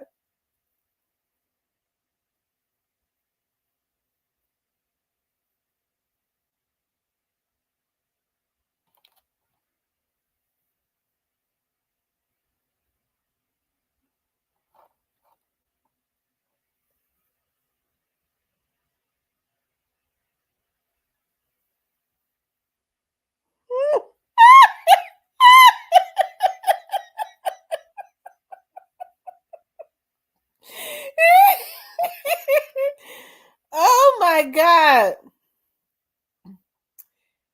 Lord have mercy. Mm.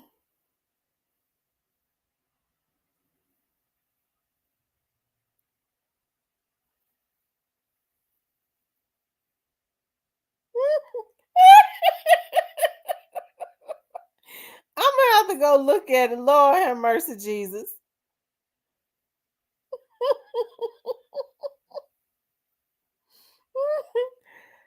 He ain't went and hemmed up nobody else in the Dobbs case. He ain't went and hemmed up nobody else, have he? Because you know he went and hemmed the men up at the gas station. Let me see. I got the. Let me see, because y'all have me tickled with true results. Y'all make sure y'all hit the like button.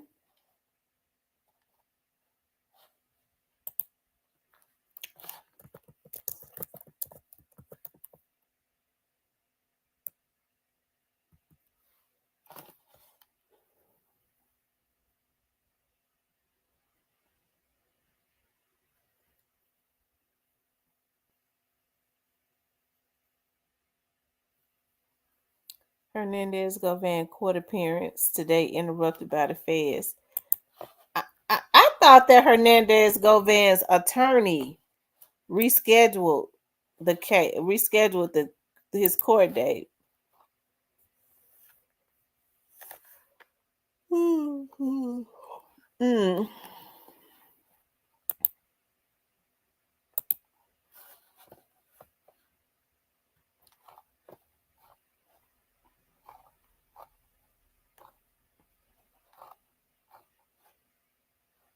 Hold on, y'all.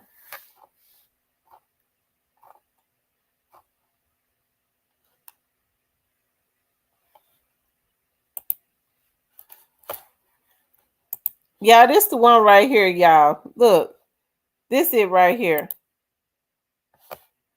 This is one I wanted to show y'all.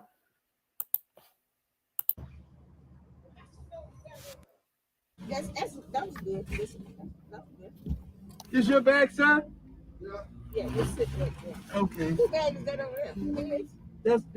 That's my bag. My bag. Okay, well, what else? Yeah, when I saw this one right here, I mean, I just saw this one yesterday. Yes. When I tell y'all, I laid out laughing. No. I'm cool. No, you sit in front. You can sit up front, man. I don't bite. Oh, okay. I don't care if you bite. If you bite, you got the cake. Let's ask me how much? How much? Oh, you know, we from Florida. Florida? Real high. Oh, okay. What part of Florida? Clearwater, Florida. Near Tampa, Where you Florida. from, sir? Tampa. I'm from Israel. Oh, Yeah. really? Yes. Oh. Born and raised. Oh, say stuff for me. You guys in town for All-Star Weekend? Yeah, we was here. Awesome. That's awesome. What did you guys do? Too much of nothing. Really? Just stay at the motel. That's because the car broke down. Broke down? What happened?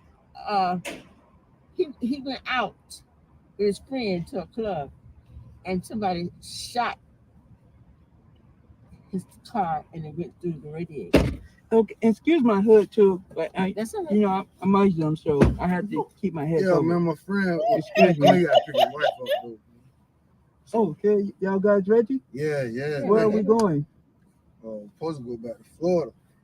I don't know if Uber picked up to now, and I have it recording just for my safety and you guys'. Okay. Oh, that's what's up, man. We ain't never seen that. Yeah. What's Yeah. up? That like they record for their safety. That's what's Just up. in case something happened to, because a lot of people be trying to kill Uber drivers and stuff. Just want to make sure you guys are okay. I don't know. Y'all ready? So Yeah. you might have to put the gun in the garbage. The what? The gun. Nah, he said safety for his safety. For my safety. What gun? You guys have a gun? We don't drive guns in my car. Oh no, we go. Oh my God. Just playing. Oh, okay. You guys scared me for a second. Yeah. We just playing with you. So, where are you guys headed? To Florida. I don't know. My car goes that far. How did we get out of here, guys? You know, it's my first drive too, guys. Oh really? Yes. Oh. I just got my license a week ago. Oh my God. Whoa. Yeah. A week ago. Yeah, it's okay. I mean, we died together. No. I call it an Uber, bro. No, ain't no doubt together. Too late now. Oh man. Hey, what country you from again? Israel. Israel. Yes. Oh, I would like to know that. Yes. It's beautiful. I know. I heard. The women are beautiful. Oh, well, why you came down here? They look like you. They do? Yeah. Oh, well, maybe I'm in the wrong city then. I came down here. It was too strict over there. It was? Yes. Like what? Like you can't do anything. Like we have to be covered all day. It's just a lot of stuff. All day? It's a lot of stuff. I'm not entitled to tell because okay. you know, it's kind of. I don't want them to come after me. And I fled from over there, so maybe they'll come. I don't know. I'm scared. Oh, but I came down here, started working. Actually got this car last week. So what's the better way to get a job with Uber? They'll hire anybody. They didn't even do a background check on me. What? They didn't? Yeah, they didn't do one. Hey, Coco, you moved out here. I think I'm I got it. Y'all air conditioning? Damn, I need to get gas too. Oh, I got the gas. Oh man. I should have got that before I got using us in the car, but hey. We ain't no hurry. I'm glad y'all my first people. Oh my God. Y'all seem like nice people. Oh no, we figured out Uber. You can drop up back home, sir. So I mean, you can drop us off up here if you want to. No, it's fine. It's fine. I want to get the experience with you guys. What? Y'all in the car now. I mean, got your seatbelt on, Grandma? Yes. Nowhere you guys can go now. You're locked in. You not drive? Yeah, You want to drive? Yes. I'm scared. I make two of us. I'm scared too. I think they took your license away, man. No, I still got my Senior citizens drive? senior citizen. Oh, I didn't mean no offense. You look like a young lady. I'm sorry. How you think I Yeah, she pregnant. Pregnant? How? How the hell did that happen? am? How do people get pregnant? Yeah, I don't know how that happened. That's a miracle, baby. Oh, man. Well, Methuselah was 10 million years old. No offense, Methuselah was old. Not saying you're old, but Methuselah was old as hell. Excuse me. How long you been staying in Georgia? Shit, this is about my second month, so we usually ride on different sides of the road. So if y'all see me doing that, just let me know. Oh, man. When you got your license? That's sweet. What's so funny about that, guys? It ain't funny. They give you a license before you get your green card. Oh, shoot. Oh, Jesus. What the Hey, fuck? honey, can you see? Oh, You bad? You might take your shades off. These for Christian. the description? Yeah. It just changed it with the song. Your song works, yeah. The song. What side did you? I don't even know what side my gas was. You need help with gas? I got you. Well, it's Uber, man. That stuff is included. I wish they included it, but you guys are already paying enough, and y'all my first people, so the experience might not be the best. But I want you guys to leave me a 5-star review. I got you, man. Oh, nigga, this guy. Nigga. Who? What are you? Sorry, guys. Sorry, I didn't mean to say that out loud. Oh, Oh my God. Sorry, guys. I just had a bad experience when I came here. Am I in there, guys? Yeah. Don't. Oh, Jesus, shit. help me. What the fuck?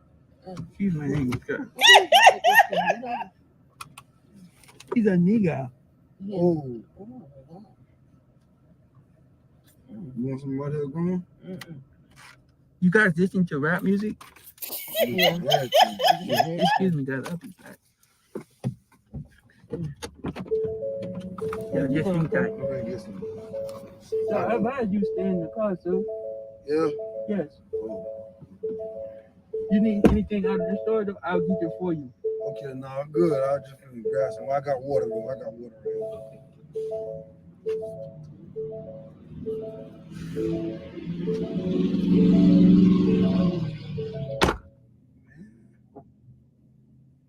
I don't like this seat laying me down. How to set the seat up? I don't like to lay down. You ain't supposed to touch their seats. Shit. Cole, I don't like to lay down. It should be a way you can let this thing up. I don't like to lay down. This thing got me. All right, yeah, well, we need to go. My homeboy should have picked us up, man. Oh, you got to pick his wife up. Everybody got something to do. Dang, man. He don't talking about he just got his license. How far we got to go? Huh? Where we going? To the car? No, we got to go to him. We got to go to who? My homeboy house. Cause our car ain't ready yet. Have you checked and see how they coming along though? Yeah, I know. I just told him people. Hold on, I'm gonna fast forward it to when he started acting crazy. What's that? What's that? It's old. What y'all thought it was? I don't know. I thought I was trying to kill y'all. What's that, man? It's white stuff. Nigga. Turtle wax. Nigga, be gone. Man, I don't say that, man. You can't read? Hell no, man. They don't say that. No offense, guys. What's all these needles back here, sir? Needles. In Chicago, here's who supports question 1, and here's why. Thousands. What's up? Yeah, needles. I do have one. What's the problem? Don't everybody in your country do that? We don't do that in Florida, man. No. We're in Georgia. Y'all need to get with the program. No, we don't do that. Can you?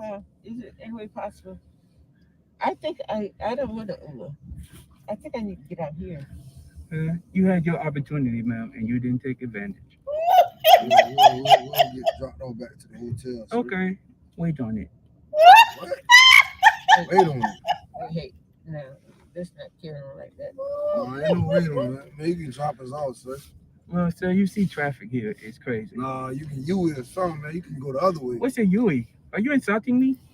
No, man, for real, man. Hey, sir, man, I'll give you the money up front, and I'll call my people, man. Nigga, Hey, nigga, you didn't even tip. man, what?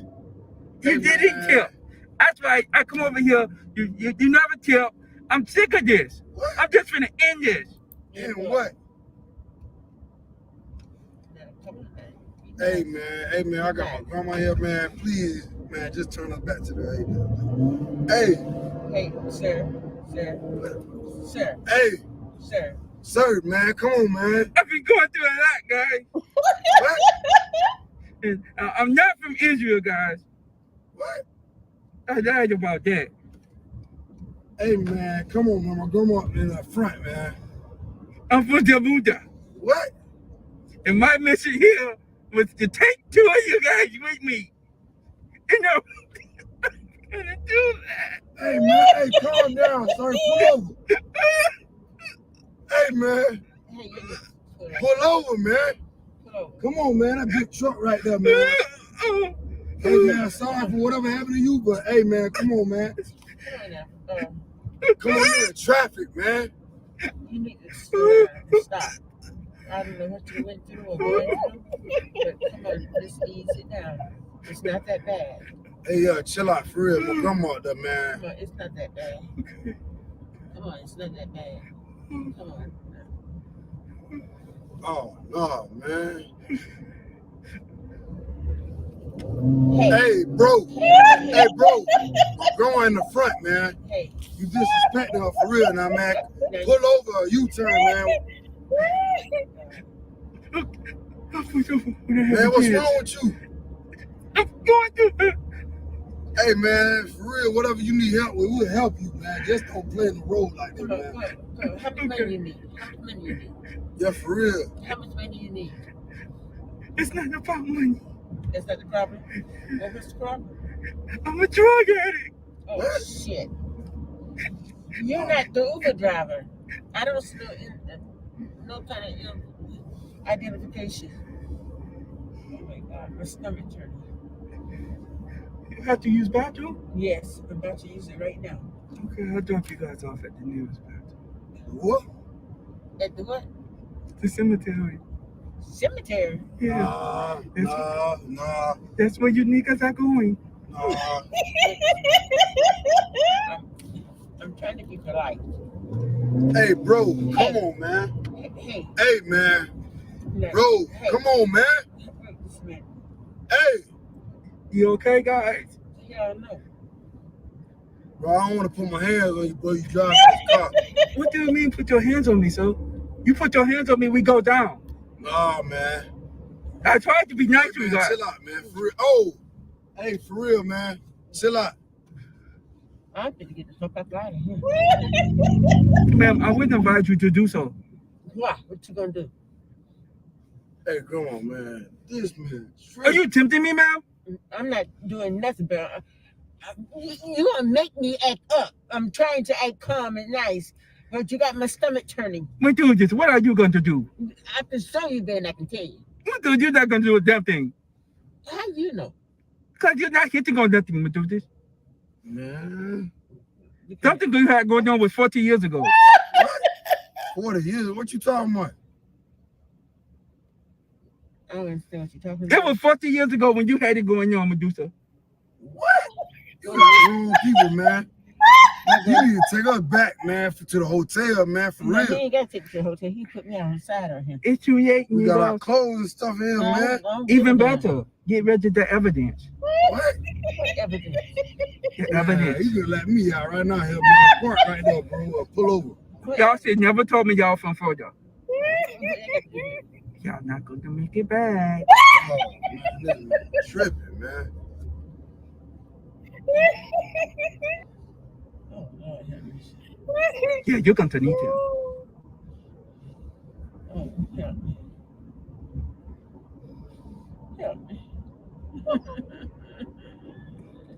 What are the babies gonna do, ma'am? Don't worry about my damn baby.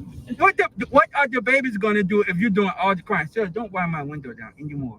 I have to put child lock on. How old is this dude? Man, we finna get out of here, man. For real, man. I am. Nigga, you wet behind the hurt, man. No, man, I gotta get out of here. You wet behind the ears. What? You don't say nothing out of turn.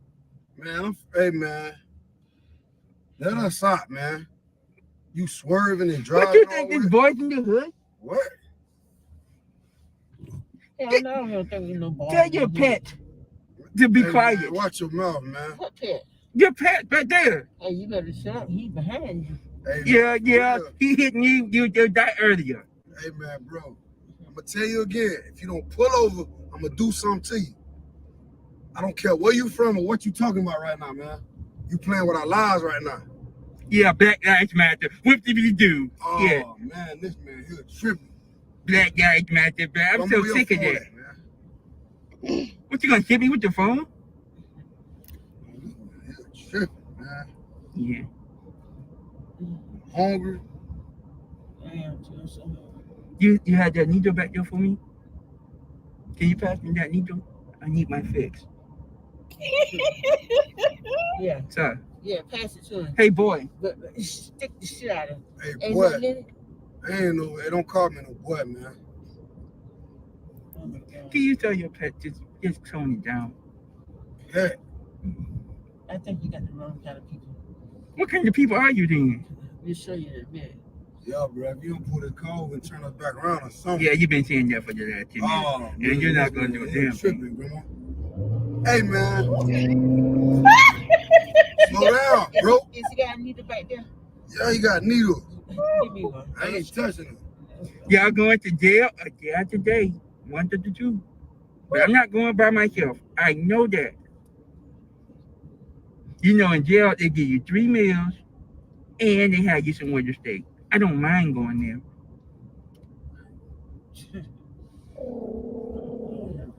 What are we, guys? Hey, why don't you look here? Are you being nice now, ma'am? Yes, please. You can pull over. For Please. what? It's out. I'll get outside the room. Oh, we can put up on that car ramp. Huh? We could have pulled up on that car ramp, guys. Oh, police right there. Yes, sir. Oh, yeah. Let me ram his ass. Oh, man, bro. Go ahead. Go. Right there in front of us. I'm going to ram his shit. Got the one that yelled, girl. No, you're not, nigga. Oh, what? Oh, no. Hey, I tell you something. Yeah, you done struck a nerve with me right now. You call me nigga one more goddamn time, I'm gonna show you ass. What are you gonna do, man?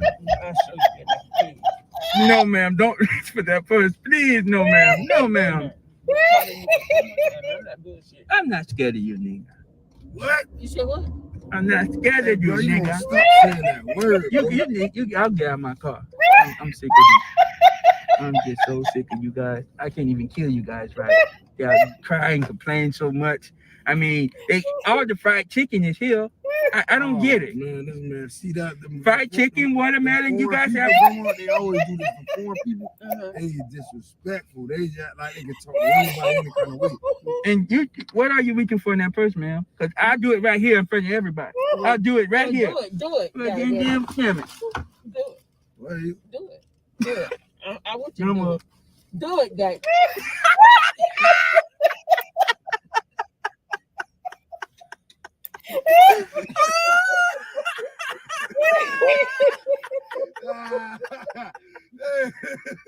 Oh man! One more time. Hey. Oh, that was a good one. Boy. Oh man, I couldn't stand Canada. No. Hey, call me nigga one more time. Hey yo, we got Grandma Coldplay too much and Grandma Sabrina. Oh, boo, man. I saw that one the other day. That one had me so tickled. It was ridiculous. I was laughing so hard.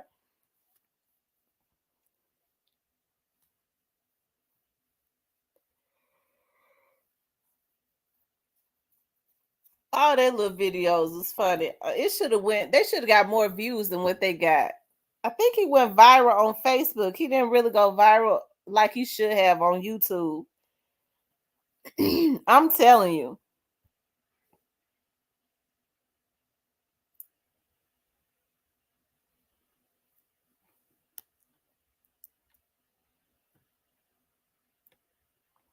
No, Granny don't play.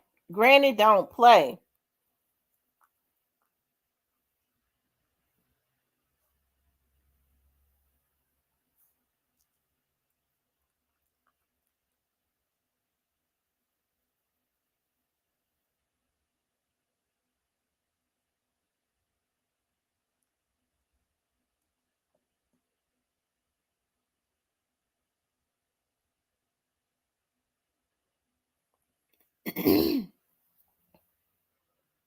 Mm-hmm.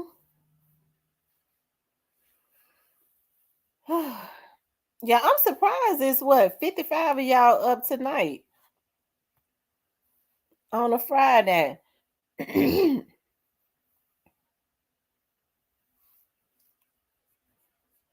Yeah, I think he had to. He stopped doing videos on her because she getting older, and I know he don't want to give his grandma no heart attack because y'all know she be screaming for real, for real.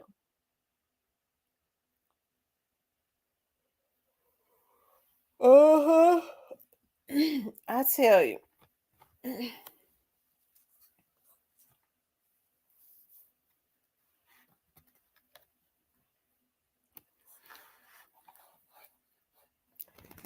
Tonight was just like a freestyle night because I had not been able to get on like I want to.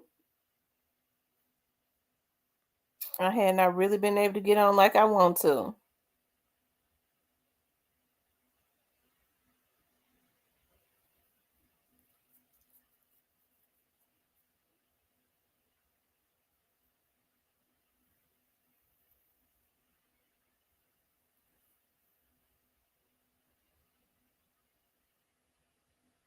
Yeah, he said it's been 40 years since we had it going on. Oh my God, that took me out. He called him Methuselah. I said, Lord Jesus.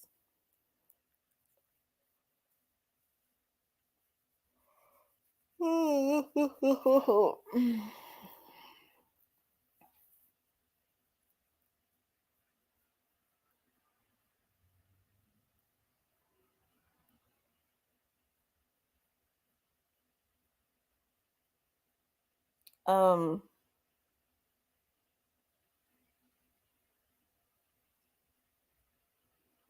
yep.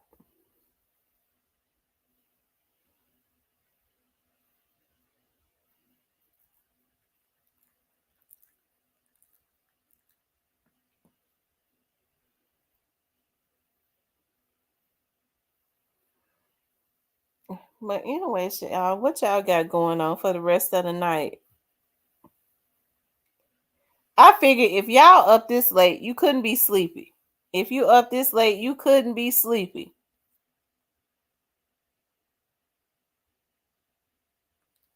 I haven't listened to Paper Route Woo's Emmett Till yet, but I'm gonna go listen to it.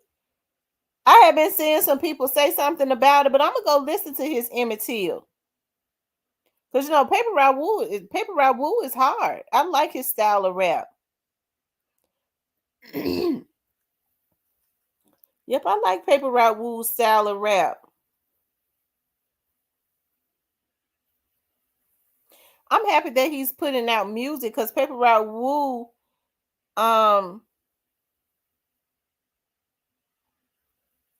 he said it's good, give him Dolph vibes. Yeah, because Paper Route Woo is one of Memphis's best kept secrets too. He's got his own style. Like, if you ask me, the majority of the rappers in Memphis are very super talented, all of them. But you have I think that Paper Route Woo is like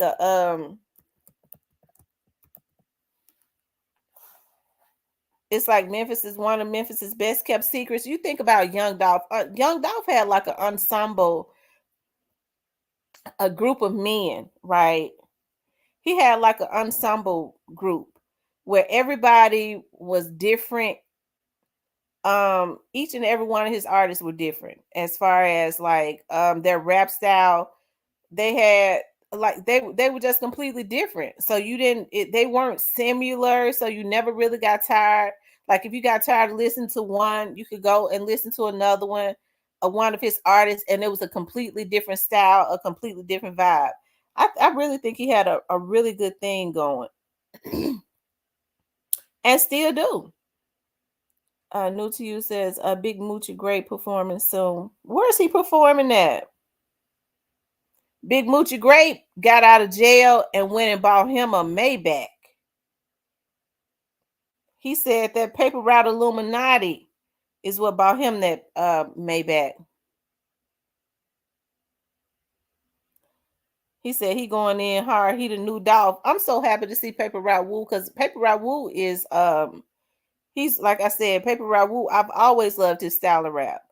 I always have. He had not put out anything in quite a bit, a while, but I'm glad to see that he put that out. He coming back. I'm gonna go listen to it. I bet it sound good. I think Snoop Bands just put out something.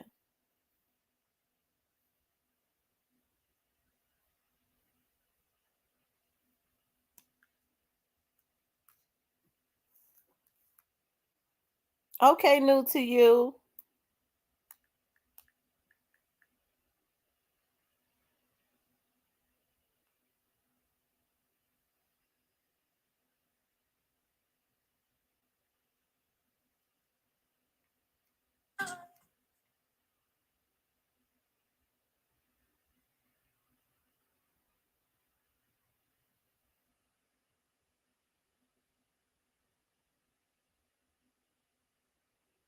Hmm.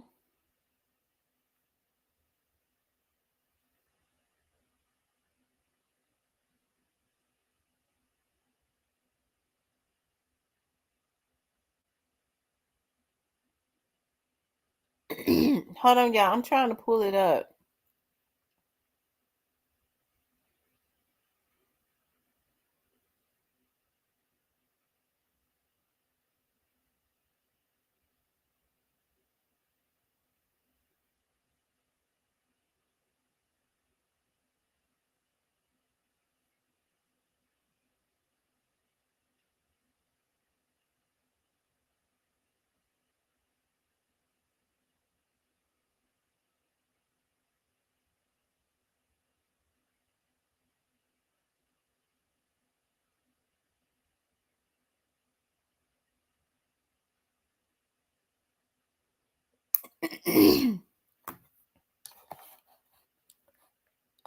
DJ Sipsaw says in 2 years he's going to change the game.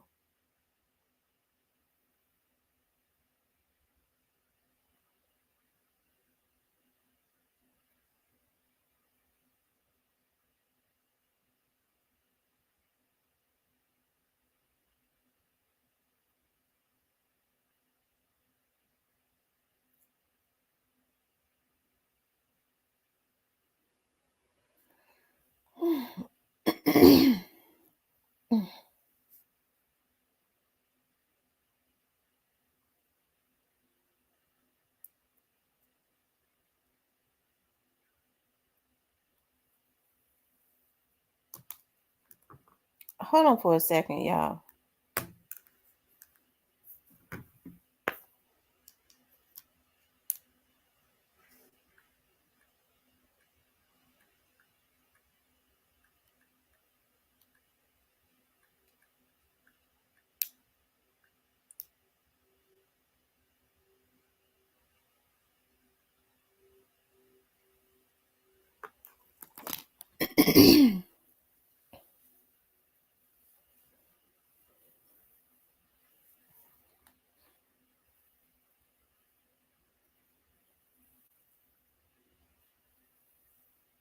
And I like the fact that each and every one of them have their own time to start putting out stuff. But you know what? I think even like when the Young Dolph's trial finally start, I think they're gonna blow even more. because they're already doing really good. It's going to make even more people curious about them, especially when you start seeing the trial you start seeing their names and stuff come up even more. I hope that what they do is when the Young Dolph's trial finally start, I hope they don't feed into the negativity, right? I hope they don't feed into the negativity, because I think in the beginning, you know, when the Young Dolph was assassinated, Paper Route Wu and Snoop Bands, you had people talking about Paper Route Wu and Snoop Bands were the two shooters. So as a matter of fact, they didn't feed into it. Paper Route Wu and Snoop Bands didn't feed into that mess. Snoop Bands kept putting out his music. And I hope that, especially when the trial happens, and it's going to start really soon, I hope they continue to just put out their music. I don't know if they're going to go to the courts. They probably won't. I don't know if it's going to be televised. Hopefully it will. Because I know a lot of people are curious. Because even if they televise it, they don't have to show the jurors. I do know oftentimes they want to protect the identity of the jurors, but you could televise a trial and you don't have to show the jurors.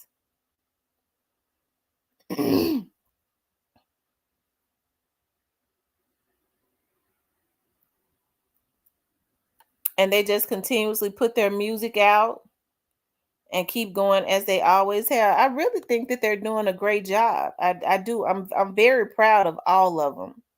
I really am. I'm very proud of all of them. She said, "Woo woo, my chocolate star." Woo woo. Listen, Paper Route Wu says that he is 6'6". So Paper Route Wu is really supposed to be somewhere playing basketball. He's supposed to be somewhere playing basketball, but hey, I think Paper Route Wu, he's a good rapper. I think he's gonna do good in rap. DJ Sipsaw says, "I can't wait for Dolph case to end so we can get back to music and talent, T Lady." Yeah. Yeah. I tell you. You know, I'll be glad when it's over too. I know that his family will be too. But the way I see it in the Young Dolph's case, because of all of the major components and players, this could be perpetual for a minute.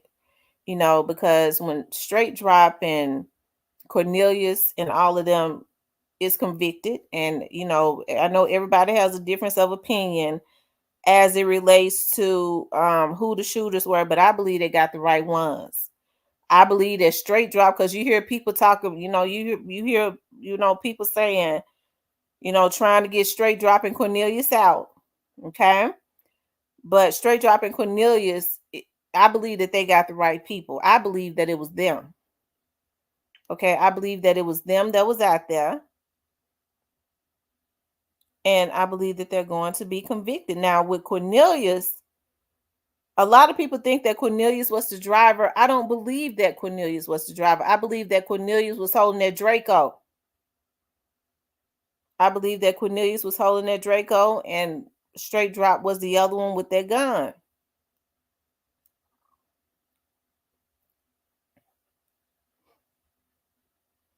But you're right. And I think, you know, with the case getting ready to start, things start to get ugly. And I don't want to see these young men lose their lives and stuff, because it starts to, especially when they start seeing, especially if it's televised. So I don't know if she'll let it be televised, because if it's televised, then they're going to have to show all of the evidence. It'll be televised. It's going to bring up a lot of emotions. So she may not allow it to be televised. She may not. I do know in some cases, like when they're getting ready to when they televise cases, it's certain things that the judge will say, I don't want you all to record that. I don't want you all to show that. She said Snoop just put out Block Star. I saw Key Glock and them sharing Snoop Band stuff.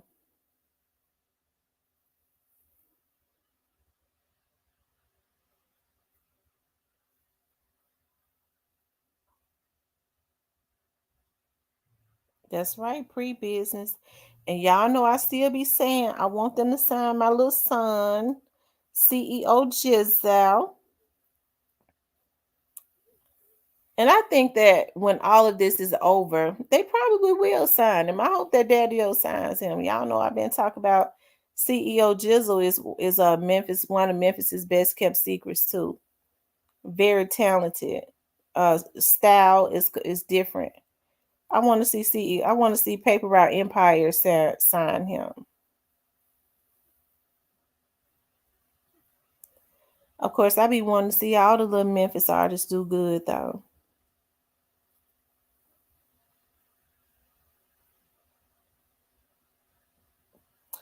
DJ Sipsal says, I can't wait for the BEO Kenny and Kenny Money to team up.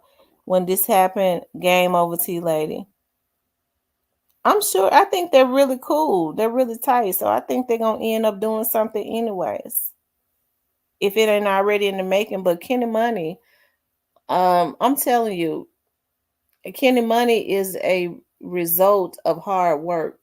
Because like I said in the beginning, I didn't even know Kenny Money was signed to to Paper Route Empire. And Kenny Money started, he just started kicking doors in. Mm-hmm.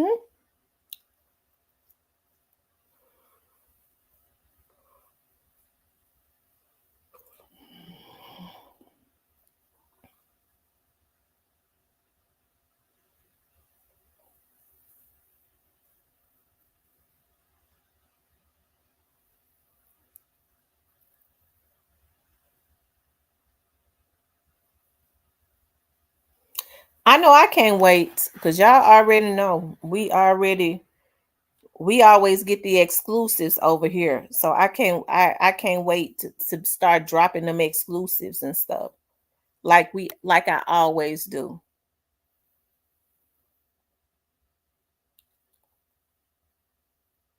Um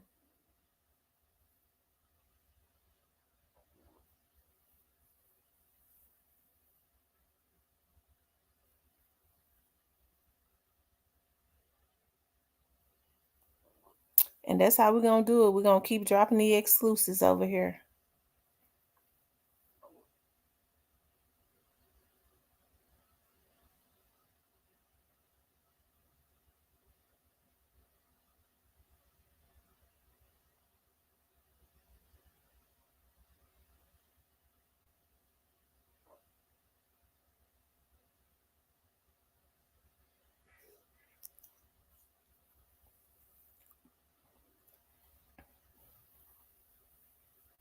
Hey, the real little T.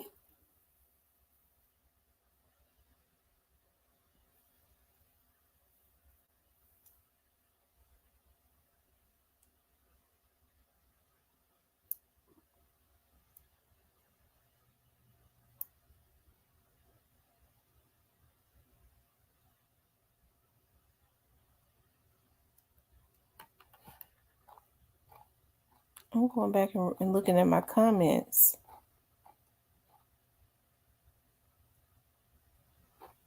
Y'all be missing y'all comments.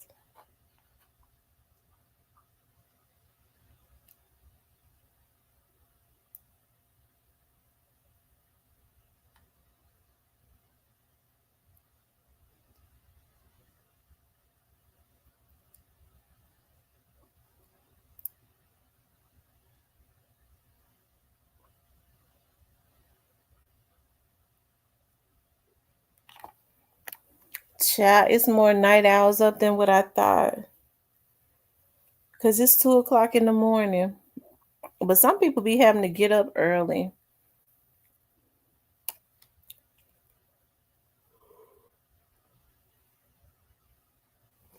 Mm.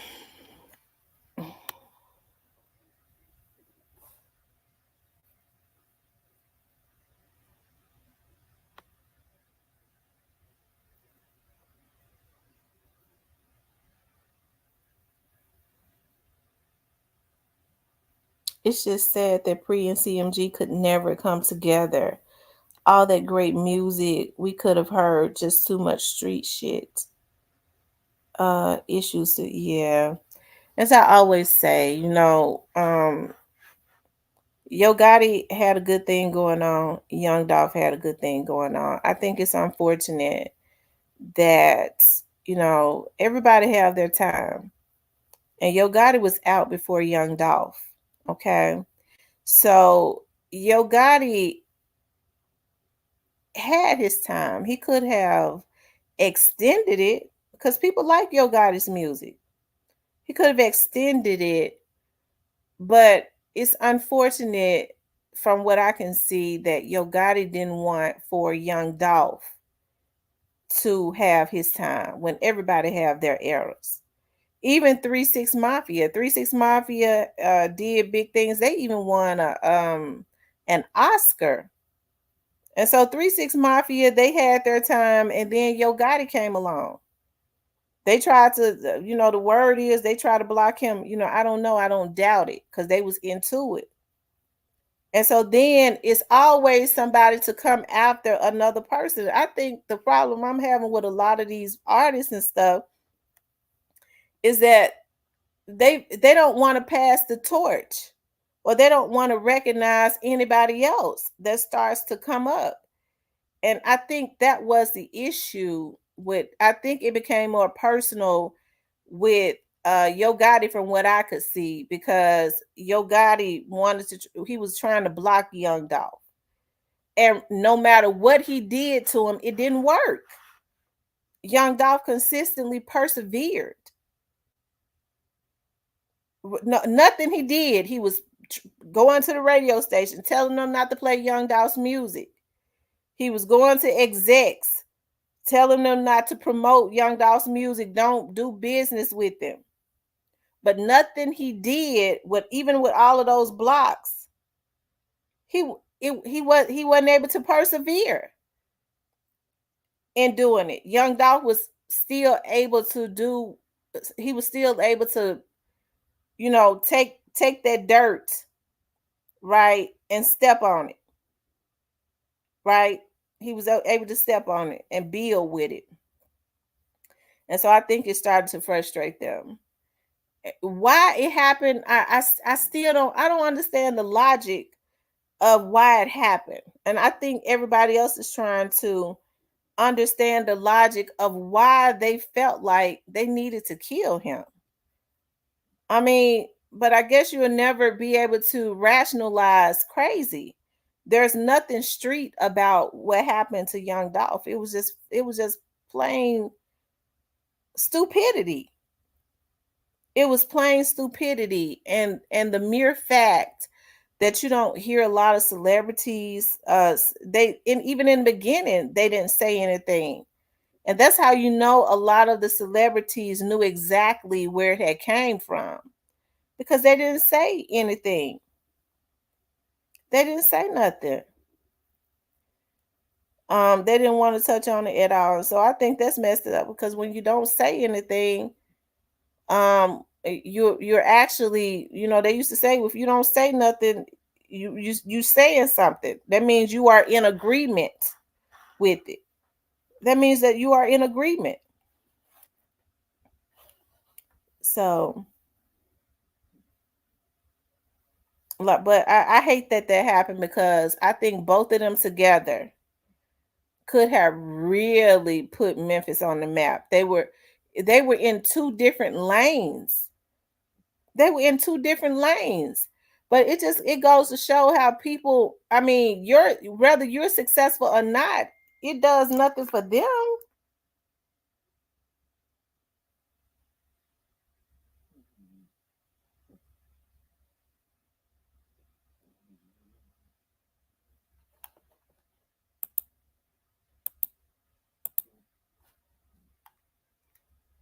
Yeah, it does nothing for them. Hold on, y'all.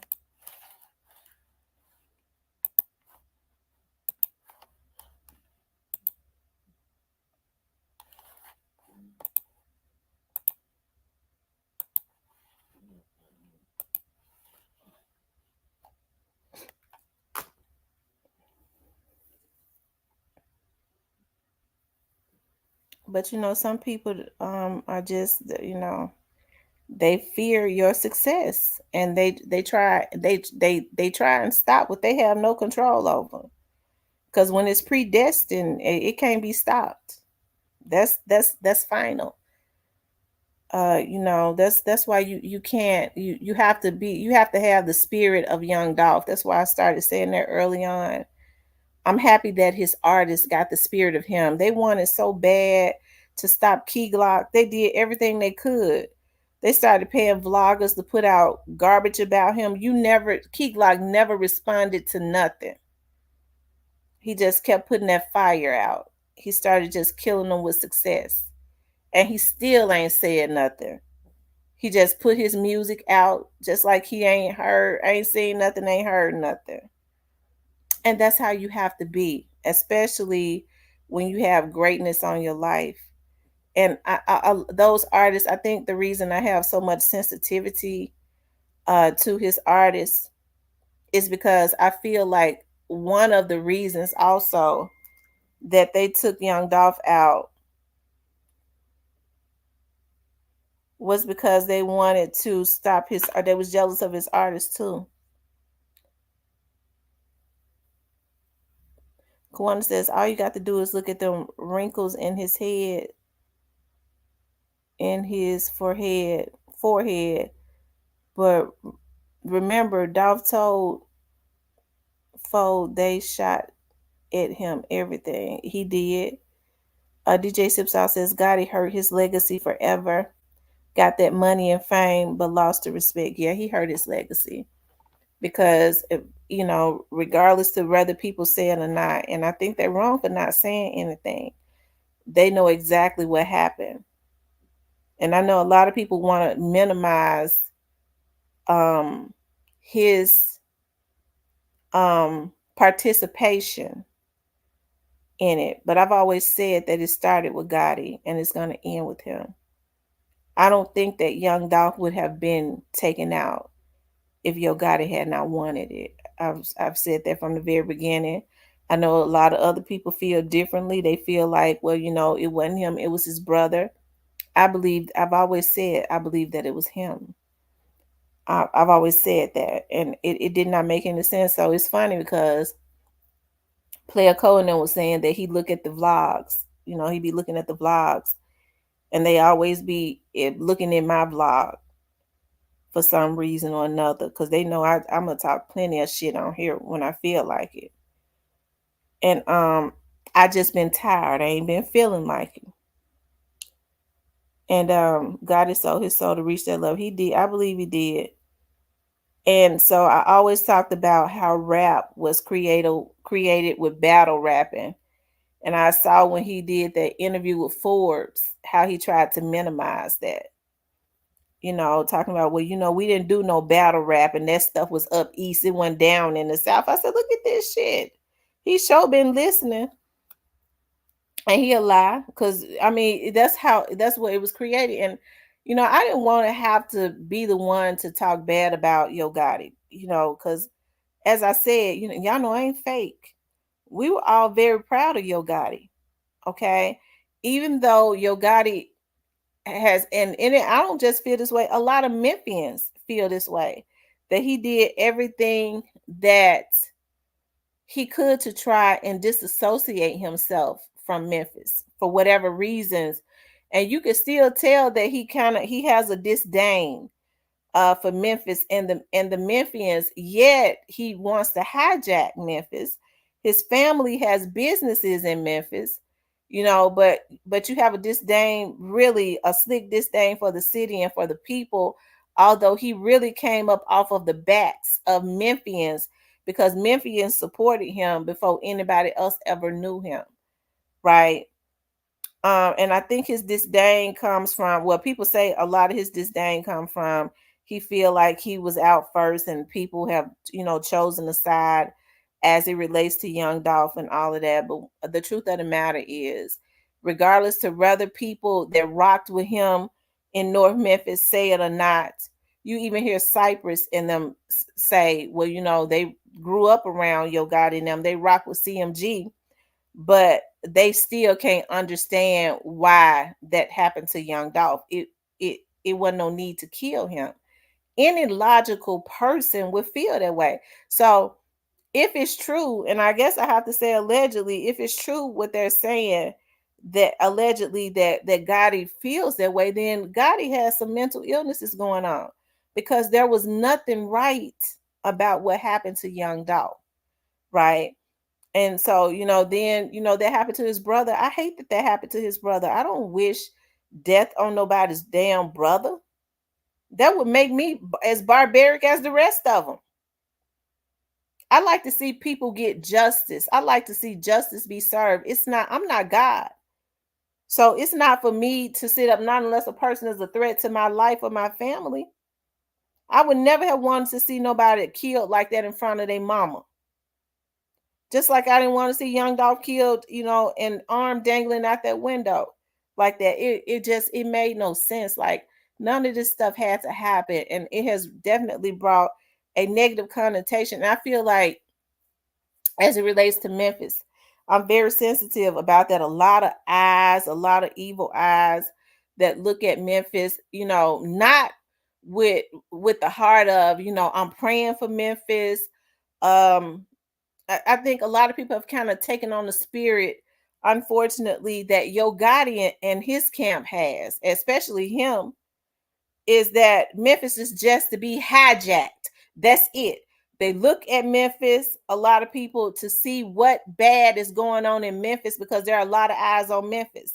So it ain't no prayers going out. That's the reason why I say the Memphians got to take responsibility and really start praying, because it's going to take the prayers and sticking together to turn this around. That's it. That's all. It can't be outsourced. That's what it's going to have to take. Because anytime people are looking at a city just to hijack it, ooh, let me see what's bad going on in Memphis so I can be the first to vlog on it. That's hoping and putting that energy into the atmosphere that, hey, I'm praying that it's something juicy and bad so that I can make money off of it. That's hijacking my city. That's wishing for something bad to happen. Okay? So that's why when you hear me bring awareness, and I don't listen, a lot of the stuff I go, I wouldn't talk about. I go, well, hell, I know what's going on in my city. So if anybody I'm a vlog about it and alert the Memphians of what's going on. Look, this is what's going on. This is the perspective, especially knowing a lot of those politicians,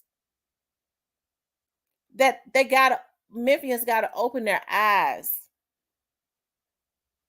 Right? And so that's why I always say, you always hear me say in the videos, it's got to be some prayers. It's got to be a different mindset. There has to be a solution. I always talk about solutions and things of that nature, because it's got to be. Because if they keep killing each other, if they ain't coming together and praying, the preachers ain't getting together and doing nothing, they ain't doing nothing as it relates to trying to turn all of this negative energy, these evil eyes, that hijacking spirit, that murdering demon. They ain't trying to do that. And so I have issues with that. And so it seems like since when young Dolph was killed, and I ain't gonna lie, like it wasn't already crime, it was already crime. But it seems like since young Dolph was taken out, there was a demonic spirit released into the atmosphere. There was a demonic spirit released into the atmosphere. Okay? And it's like it has been a domino effect. And I blame Yo Gotti and his camp for that, because they brought that negativity to our city. That's what they did. They brought these evil eyes who want to hijack Memphis just as they do to our city. And then they want to blame the Memphians, talking about, they had took to this size. They have folks coming all in my chat, paying people to lie on me. This is the type of stuff that they do, but I'm going to still spit that fire, speak that truth. I'm going to speak it on my TV show, and I'm going to speak it on here. Because regardless to whether they know it or not, when you're born and raised in a city, you have a connection and a genuine love for the city that you grew up in, that you was born and raised in. I have a connection, a true connection to Memphis and the people in Memphis. So I done walked in all of these neighborhoods and stuff, and there's a soul tied to the neighborhoods. So it bothers me to see all of this stuff going on in my city. I'm sure D-Mom grew up in Chicago. She could say the same thing about her city. She has a genuine connection to her city. And wanted to be some type of resolution, because Chicago, there was once all eyes on Chicago.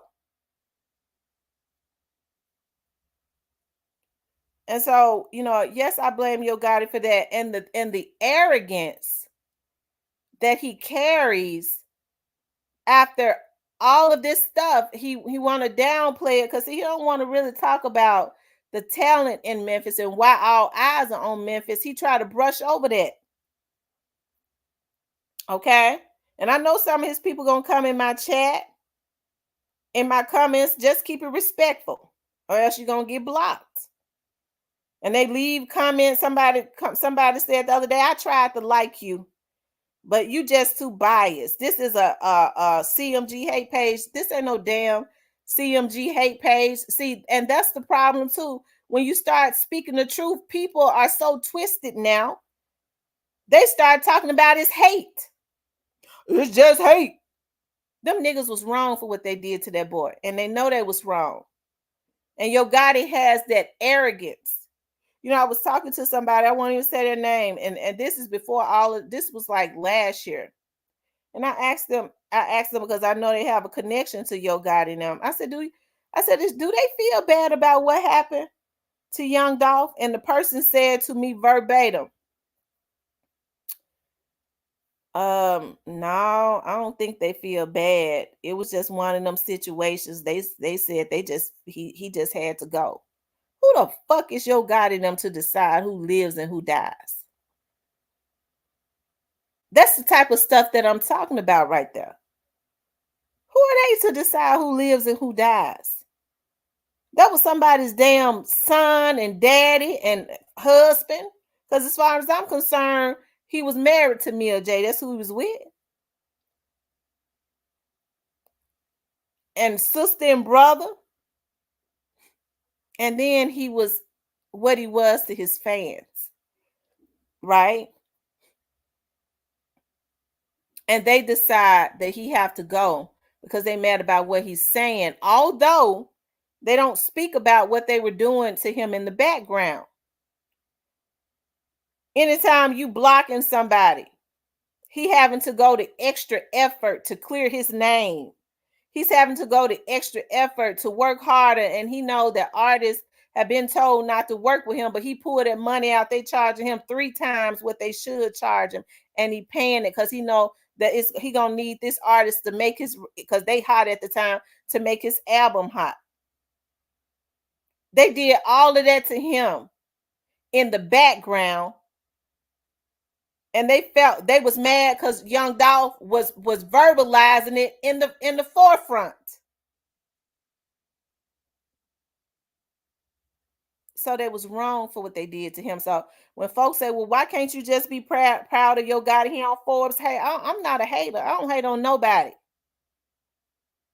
But Yo Gotti gonna have to look in the mirror and deal with himself. Black youngster, all of them. Because Black youngster ain't have no issues with Young Dolph. Black youngster allowed somebody to send him out. He allowed somebody to send him out. And as a result, there are going to have to be some repercussions. And he know it. He see it now. Because those are the laws of the earth. You reap what you sow. So even if I decided it ain't gonna happen, when I think about, I'm busy, I I ain't gonna do no more. I ain't gonna vlog on the Young Dogs case no more. Then they make me, I come right back. I decide I'm just gonna go ahead, stay. I'm gonna ride it on now. I ain't getting off. I ain't gonna even get off. Tired and all, I'm vlogging on the case. That's what I'm gonna do. Okay. And Black youngster, he knows that you have to reap what you sow. He knows that. And I was ready to say, if I decided to never say another word about the Young Dogs case, it ain't gonna change nothing. It's not gonna change one thing. They're gonna pay for what they did to him. They killed him, and then they put that negativity into the atmosphere. Because see, it's personal to me. And it's personal to me because I truly love the city of Memphis. I see what happened when that energy and that spirit was released into the city of Memphis. When that happened. Right. And so they killed him, and then they turned around and taunted his death. They had they got these big platforms, millions of followers. Over half of the people that follow them are already misguided. And that's the type of negativity that they use their platforms to do, to continuously put that into the atmosphere, mocking him, laughing at him, making videos all down at the grave. They did all of that. And they had young and old misguided people watching them. And they tried to make that right, consistently putting that negativity into the atmosphere as if they had not already. It wasn't bad enough that they followed that boy over there to that cookie shop, because they followed him. They followed him. Okay? And they killed that boy. And would have had killed him Monday, because they was following him Monday. That's gonna come out in court. I just gave you motherfuckers something else to eat off of. Because when it's all said and done, it's gonna be what I said it's gonna be, because I'm the one that's got the damn resources as it relates to this. They followed that damn boy that Monday, and they want to try to kill him that Monday. Okay? But he had too many people around him. Straight Drive them knew that they was going, that them dudes around him was going, they was going to fill them full of holes. That's what was going to happen. See, that's how you know they was cowards. Now we couldn't touch him Monday. He had too many people around him. They risked getting shot up, and that's what was going to happen. The boy minding his business that Monday at the cancer center, trying to give back to the city of Memphis, trying to give turkeys to their bum asses, some of their family members. They ain't giving a damn thing back. They done hijacked the city and got the hell out of Dodge. At least he was coming back, giving back. If you ain't gonna get with him, get the F out the way. They jealous because he giving back. Okay? He trying to do a good thing, gave $25,000 to the cancer center. And on top of that, giving away turkeys, and these niggas who ain't never did nothing but hijack the city of Memphis, plotting on his life. A philanthropist. So y'all ain't got to send y'all people and pay nobody to lie on me. Cause see, I'm covered by God. And I ain't just covered by God, okay? I'm covered by some other things. Okay, that I dare not talk about right now. But I will say this, the laws of the earth is whatever man soweth, that's just what you're going to reap. If I never said another word about this motherfucking case, you motherfuckers going to jail. Because it's against the law to set somebody up and take them out just because you're emotionally unstable. Okay? it's against the law. So it ain't gonna change nothing because it's already set in stone. If your God didn't want people to look at him negatively, he shouldn't have never participated in what happened to young Dolph. Because when folks get through trying to protect straight drop, you ain't never in your life heard me say free straight drop, but you better watch the ones that do. You ain't never heard me say free Cornelius, but you better watch them ones that do. Because, see, I know the real as it relates to that. You ain't heard me say a damn thing, but I sure know. I know who connected to these people in these cases and who they funding up under the motherfucking table. Okay? You will never hear me say free straight drop and free Cornelius. You know why? Because they the killers. Why would I ever say free the killers? Why would I? I want justice for young Dolph for real. Hell, well, you know the police covering up. What straight drop brother gonna lie on him? Straight, this was the perfect opportunity. Straight drop brother know what happened. He told them folks way more than what y'all saw. He know everything that happened. This was his opportunity to tell the truth if that was not his brother, and then put the real people in jail. That's his motherfucking brother. They said that boy cried. He loved his brother. See, y'all didn't know I knew that, didn't it? Motherfuckers swear they know everything. I'm the one that know, because I'm the one that know the motherfucking people. I'm talking about within law enforcement. That was his opportunity. That boy cried. He didn't want to tell his brother. So if it wasn't straight drop, while niggas sitting up on their platforms talking about free straight drop and free Cornelius, why Jamarcus say it was him? That's his blood brother. Okay? I had somebody say that was his first cousin. I don't know. So it's some conflicting situations going on. But whatever he is, they blood. That was his opportunity to set his brother free. We're going to go along with brother since that's what they putting on the TV. Why Jamarcus say it was him? Why his friends had said it was him? Friends that everybody, the motherfuckers talk about they solved the case, don't know about. How come they had said it? Why they say that? Why everybody lying on straight dropping Cornelius? So you'll never hear me say free the killers, because I want justice for them for real. They the killers. Okay? They the killers. You'll never hear me say Yo Gotti wasn't involved, because I ain't no damn fool. I know he was. It started with him. You'll never hear me say Zach Randolph and them weren't involved, because they ain't, as far as I'm concerned, they ain't never been, that it's something in the milk that is sour.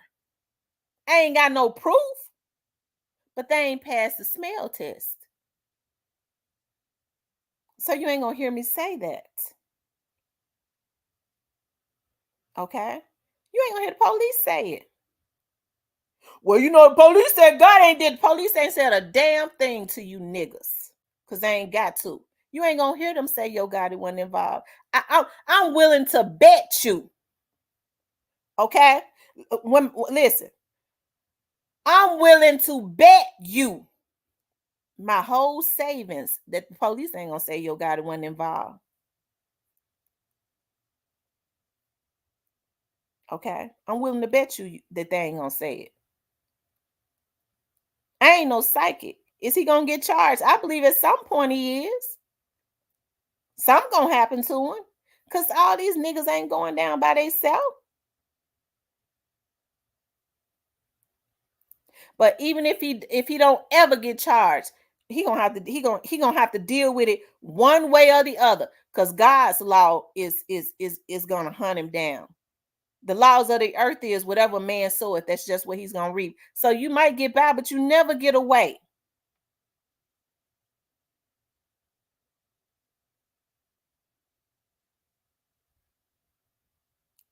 So just remember, You never have, and you never will.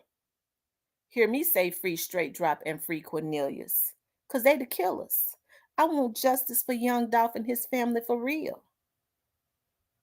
Okay? Because, see, I know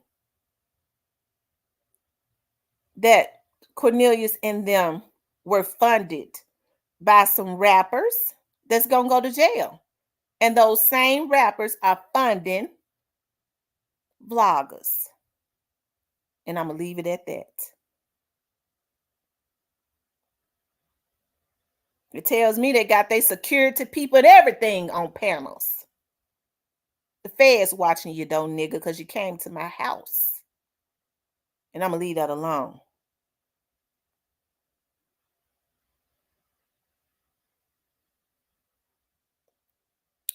Devin says they think Gotti didn't hate Dolph because he had money. Gotti hated Dolph because he wasn't the man. Dolph was. It was just pure jealousy. Let me tell y'all something. I'd be sitting up here being phony if I said, hey, 9 Beats, if I said Yo Gotti wasn't talented. You ain't going to hear me say he ain't talented because people like Yo Gotti's music. He is talented. He has a distinctive sound, and he was able to go far. But he ain't do it right. You sit up and you talk about Yo Gotti was never considered the damn king of Memphis. So when folks up talk about, but you know, Yo Gotti felt like Dolph took his crown, it wasn't no crown to take. That's an illusion. Ain't nobody in Memphis called Gotti the king. That's the reason why I get to laughing when all these damn vloggers on the outside of Memphis, you know, they fighting over who the king, the crown. Because Yo Gotti was the king. Ain't nobody called Yo Gotti the king of Memphis.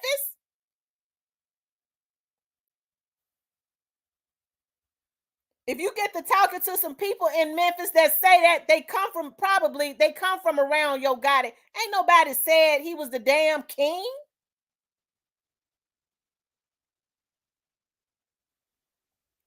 Okay? When people talked about Yo Gotti, they never said he the king of Memphis. So that's why I said, why he talked about he fighting for a damn crown that he never had. So then you hear Young Dolph on the radio station, humbled, say we all kings. Everybody got to carry themselves like a king. I'm a king, Daddy or a king, Fizzle a king. He was letting them know that it's room for more than one person. Hey, you can be a king to yourself. If you don't think you're a king, who gonna think it? Who gonna think it?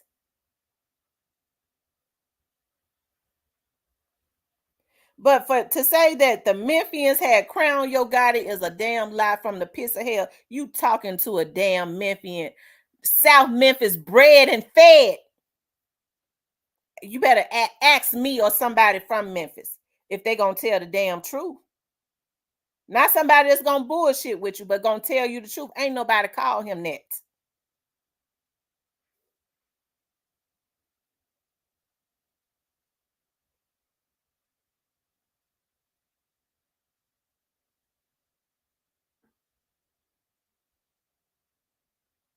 Okay.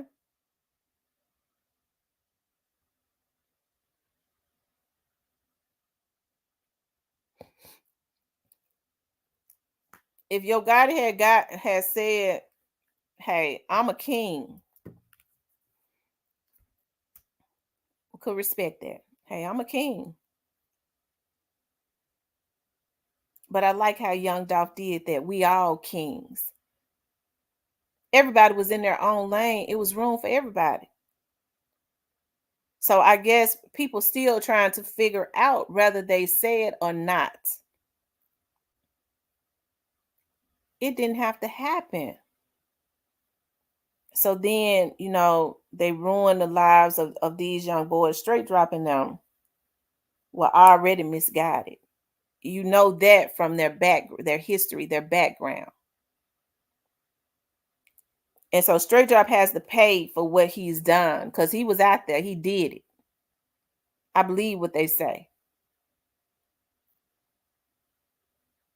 But as I always say, and I ain't gonna change, Straight Drop is a nice looking kid. Okay. Straight Drop was born the same year that my oldest daughter was born. If he wanted to rap, if they had the gift to give him to help him, why didn't they do that? Why didn't they tell him to get his mind right and we'll put you on? Instead, they dangled success or they dangled money and fame because it was never going to be successful. Not from what they wanted him to do. You can't breed success from what they did. It would never be right. Okay. They dangled that and he took the bait. He knew right from wrong. So that's why he's gonna have to deal with that. He's gonna have to suffer the consequences. He did the ultimate. Okay.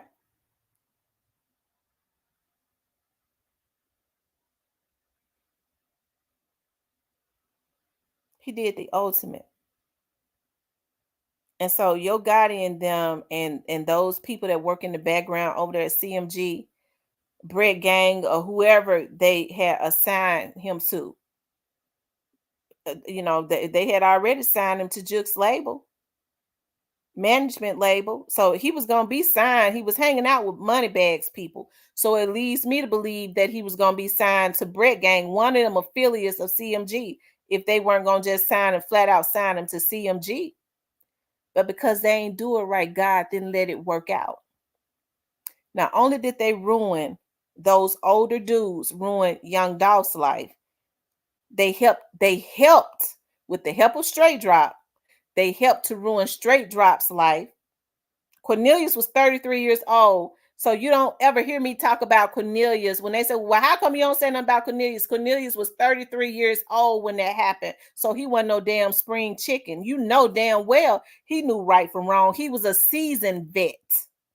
There's a lot of stuff y'all gonna learn about the person, Cornelius, that everybody get up on their damn panel and say free. You'll never hear me say free him because I knew he did it from day one.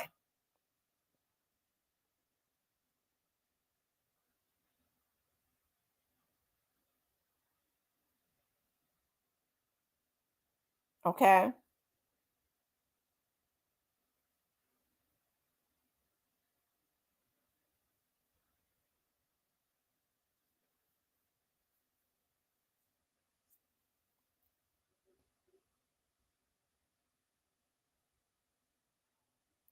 So it ain't gonna change nothing. So when people talk about Orange Mountain Quit, I don't know what role Orange Mountain Quit had in it. I believe he's guilty of something. I just don't believe he was the mastermind or he was the person he paid for it out of his money. I've never believed that, and I never will. Do I believe that he had some type of involvement? You damn right I believe it. I just don't believe he was the mastermind.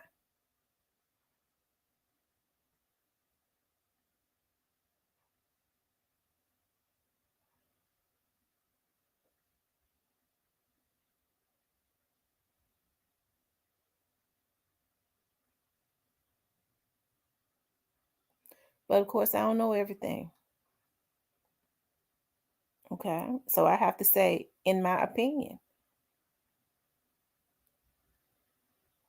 I don't believe the idea of taking Young Dolph out was conceived from Orange Mound Quit. I would be double-minded to think that when we know damn well who conceived the idea of killing Young Dolph.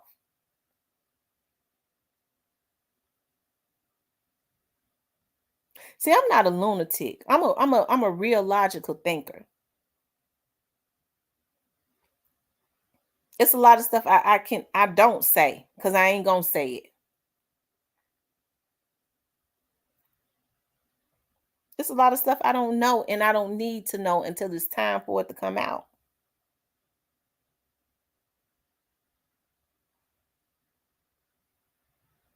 But as far as going with all of these damn theories and conspiracy theories, I ain't on no medicines. I'm not on no meds, and I don't want to be. And I ain't mad at nobody that is. But I don't get into all of that conspiracy stuff.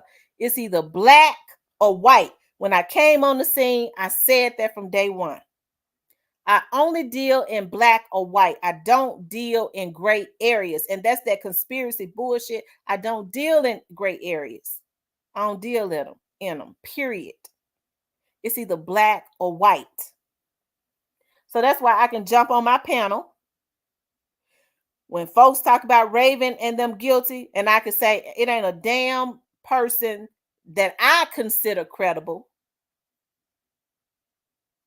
that have told me that they was guilty, because I don't deal in gray areas, especially when it comes to somebody's damn life. That would make me a damn lunatic, a barbaric, bloodthirsty lunatic that want to see somebody go up in that cookie shop and kill them people. And by the way, I had a police officer to tell me that that is what somebody was trying to do. Create an atmosphere for a bunch of crazy people to go up in that, somebody crazy to go up in that cookie shop and kill them people. I said, why don't y'all go arrest him? That's inciting a riot to try and get somebody killed, to try and send a damn fool out to go up in that cookie shop and kill them people. Because here's the thing, regardless to whether the cookie shop was involved or not, I ain't had nobody credible to tell me that. Ain't no vlogger gonna tell me that don't know a damn thing, not unless they connected to the, some of them is connected to Black Youngster and them, so maybe Black Youngster and them have told them.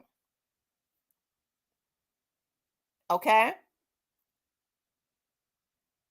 They need to make it clear. They don't want folks to know they connected to Black Youngster and Lil Migos down. Okay?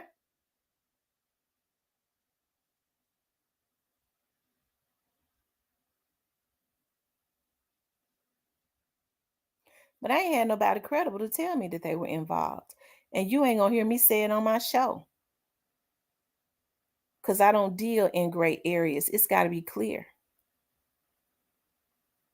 And as much as them folks been telling on each other, how come they ain't told on the cookie shop? They been telling on each other.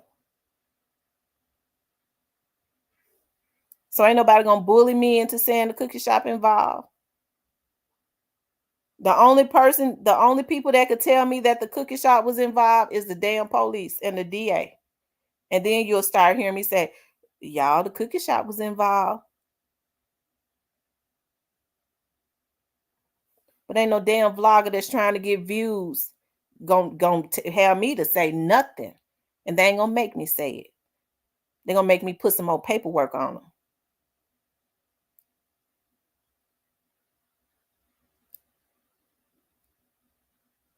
Okay? Because I run my vlog.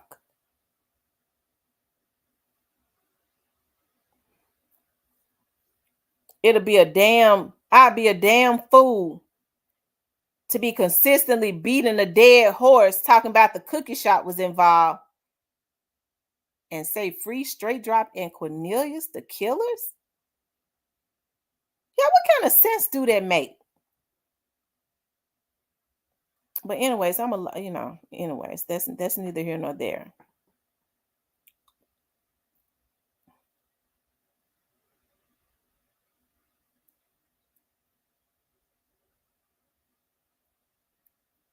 And we're going to vlog on the Young Dolph's case until it's over.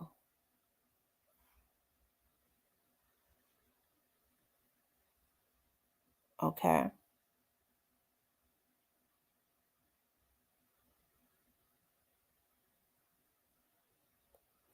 A 9B says, jail ain't nowhere I ever wanted to go.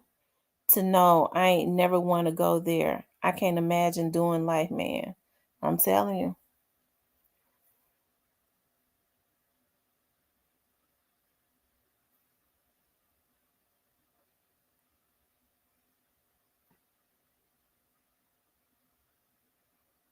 D-Mun says, straight drop the seed of Chucky. Well, It's unfortunate that Straight Drop wanted fame so bad. He thought that he would be able to get it, you know. Before Straight Drop was hey Lucille, before Straight Drop was picked up on his Instagram, he used to have hired hitman. I mean, I think they tried to delete it, but I mean, I don't know why. You could delete whatever you want to on social media. It ain't deleted. But that's what Straight Drop had on his profile, and it was his profile. Do I want to see Straight Drop in jail?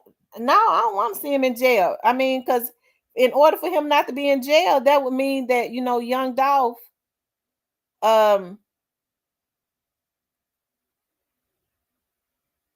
wouldn't be dead.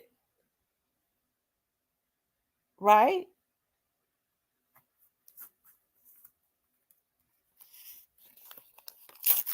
I hate these young men ruin their lives. I do. I hate that. And I've been saying that from day one. I hate they ruin their lives. And it's unfortunate that they ruin their lives with the help of older men that could have actually, because even still with Cornelius, Gotti and them older than Cornelius. So they help these young men, these young black men, to crash out. They encourage them to do it. And it ain't nothing right about that.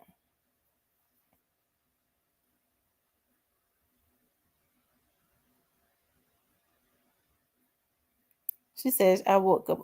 I know, but I've been on here for like 3 hours and I'm still not tired, but I'm going to get off though, because I got to get up early in the morning.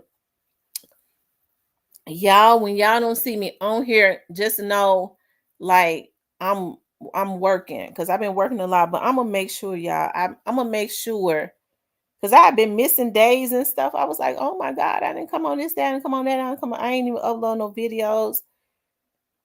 I was so tired. I'm gonna tell y'all how tired I was yesterday. I had talked to somebody and I told them, they was like, I'm going live. I said, okay, I'm gonna get on your live. Y'all, the person was like, okay, I'm getting ready to get on right now. I was like, okay, I'm gonna get on. Y'all, when I woke up, my phone was in my hand. I was like, oh my God, like my phone was sitting up in my hand. I was so tired. I was sitting up on the couch. The person was still live. I woke up, I went into their live. I was like, hello, everybody. And then, child, when I woke up again, it was the next day.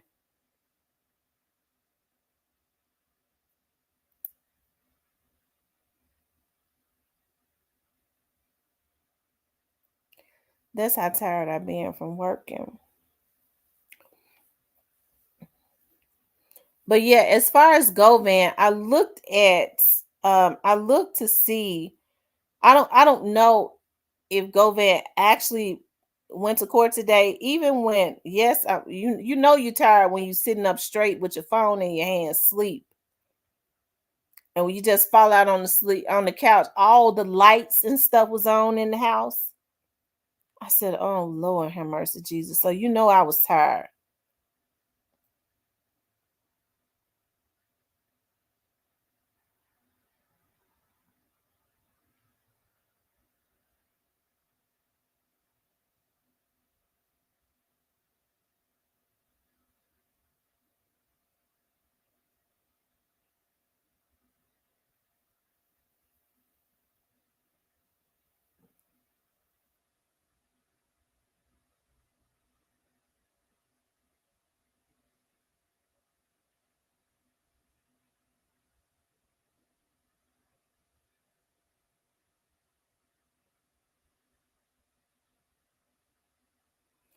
Yep. Anyway, child.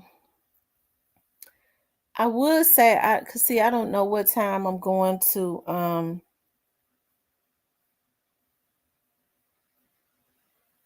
gonna get back home tomorrow. I feel so bad today because you know when I leave, I put the dogs in the cage. Of course, you know, I had their Pampers and stuff in there with them. And I felt so bad today. I was like, dog, I feel so bad. Like my puppies, I've been gone for a long time, and my body was feeling it too. I was gone for a long time. When I finished filming my clients tonight, the last thing that I did several things today. My last thing that I did was I had to go over to my studio and record my client's TV show. And normally they come in and do their show, and once they get off air, they leave out. But I guess because I was real tired, by the time my head had started bobbing, because I've been up since real early and out, because I had to go to the dentist. I had to go to 2 other places. And then my head was bobbing. And it seemed like because I was so tired, they wanted to chat. I said, dog, they don't never chat. Just because I want to get out of here and go home and then when I got home, I'm wired up.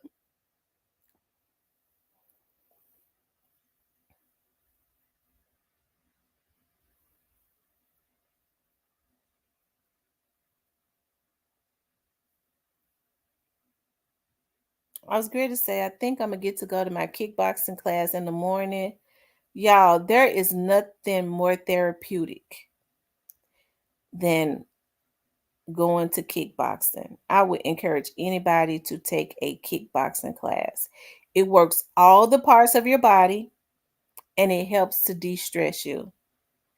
Because we be actually punching the bag, punching and kicking. I'm telling you, there's nothing better than that. It's a stress releaser and it's good for working all the parts of your body. But I ain't gonna be able to go in the morning. I'm gonna have to go tomorrow evening once I finish doing what I gotta do tomorrow morning. And I still ain't gonna be able to go get my nails done. Y'all, this is the season where y'all know I got that bright yellow on. I went to the dentist today. My dentist he was like, oh my God, I love that bright yellow. It's such a springy color. But this is the season where everybody be in the nail shop, getting their nails done. You know, it's income tax time. Oh Lord. I think I just need to go on a day with everybody at work. That's what I'm going to do. Which is probably, it's got to be one day early next week. Because my nail shop don't be open on Mondays. I mean, on Sundays. So, I don't know what color I'm going to get. But it's sad when you be so tired and you be doing so much that I be looking forward to going to get my nails and toes done, because I feel like that's the only time, that's the only real me time that I have. Somebody said to me yesterday, it was like, you just need to have fun while you do what you do. Like, don't take it so seriously and just have fun, while you're doing it. And I go, I think I love it, but I don't know, maybe I do take it too seriously. Anyways, you guys, I enjoyed being on here with you guys tonight, okay? I want you guys to please like, share, and subscribe. It has been a pleasure as always, okay? Hit the subscription button. Hit all on the notifications, okay? Hit all on all of the notifications. And of course, you guys, like I said, as far as the Young Dogs case, y'all already know, we're gonna be vlogging on the Young Dogs case. Because, every time I think about I'm busy, maybe I might take a step back. And then something happens and I go, nah, I'm gonna go harder. And vlog on the Young Dogs case until the very end. Okay. And God gonna carry me the whole way. All right. That's what's gonna happen. We got God. But anyways, you guys, please like, share, and subscribe. I'm ready to go lay down because I gotta be up early. I love you guys. Make sure you sleep peacefully tonight, okay? Make sure you pray when you get off of here. As a matter of fact, let me pray for you guys before you get off. Most gracious Father, I come to you right now in the mighty name of Jesus. First, God, I ask that you forgive us of all of our sins, all the seen and unseen, all the known and unknown. Dear God, I ask that you touch everyone that was on this live that came in with well and good intentions. I ask that you surround them and their family tonight, as well as me and my family, and keep us safe. No weapon formed against any of us shall prosper. Any lying tongue that rises up against anybody, me or anybody in this live that had good intentions, will be condemned. Dear God, I ask that you give me the grace and all those others that truly want to see justice in any case, to vlog truthfully on the case and carry us through. Dear God, any evil thing, any evil being, any liars that try and rise up against the people that you have put into a place, may they all just start falling off one by one. We thank you right now. Any evil eyes that looked in on this chat with bad intentions, speaking curses, with evil thoughts, we reverse the curse and send it right back to the sender. And may it manifest in their lives in less than 30 days. Okay? I love you guys. I'll talk to you tomorrow.